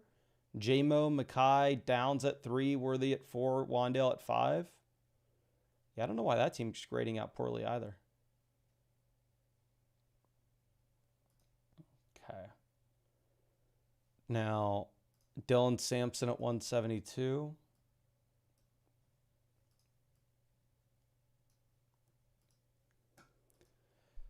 Okay, Schultz goes. And we're cooked at quarterback, by the way, in case y'all didn't notice. They all went. We have Jacoby Brissett, Tua, Deshaun Watson, Michael Penix is the names now. Maybe this is a team where we still take 6 running backs. And, like, even though the math now tells us to only go 2 because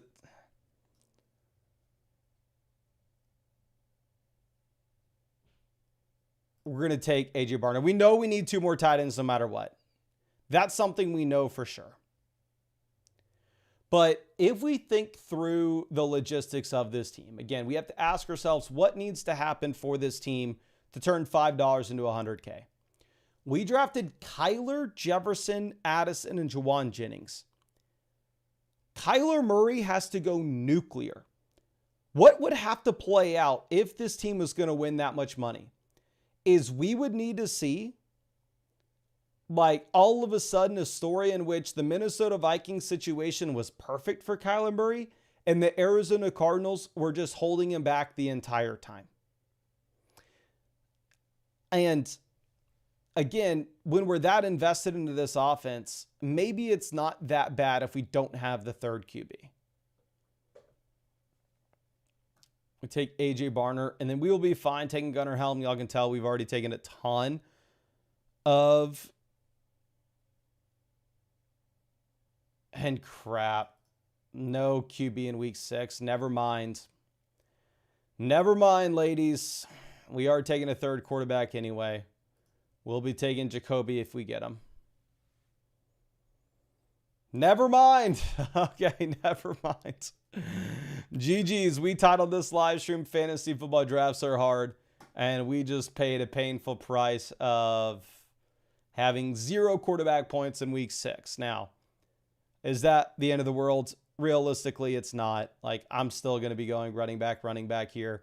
Doesn't mean that we're maybe 1% less likely to get this team to the tournament. Yeah, but if this team does get to the tournament, I do think it has a ton of upside. So let's queue up all the running backs that we think should be going in drafts, which are the top 3 names, and then we will mix in some names here at the very bottom. But I think I am going to be done here after we queue up all these running backs. We're just going to go running back to end this one out. But I really appreciate everybody hanging out with us in this live stream. Of course, we just got 4 drafts done. We gave away a free season pass as well. And yeah, if y'all wanted to draft with us, I'll be live tomorrow night. You can draft against somebody who just took 2 quarterbacks with the same bye week. And yeah, link to join Underdog Fantasy. It's in the description. It's in the comment section. Again, like I said, we are drafting every single night on the stream. And if you sign up to Underdog Fantasy with code FLOCK, you will get $50 added to your account after you play your first 5. And you'll get access to the flockfantasy.com best ball tools and my best ball rankings. That way, even if these drafts are hard, you can have an advantage over the other people who don't have them. But much love, ladies. I appreciate y'all. And I really hope I get to see you out in the live stream tomorrow night.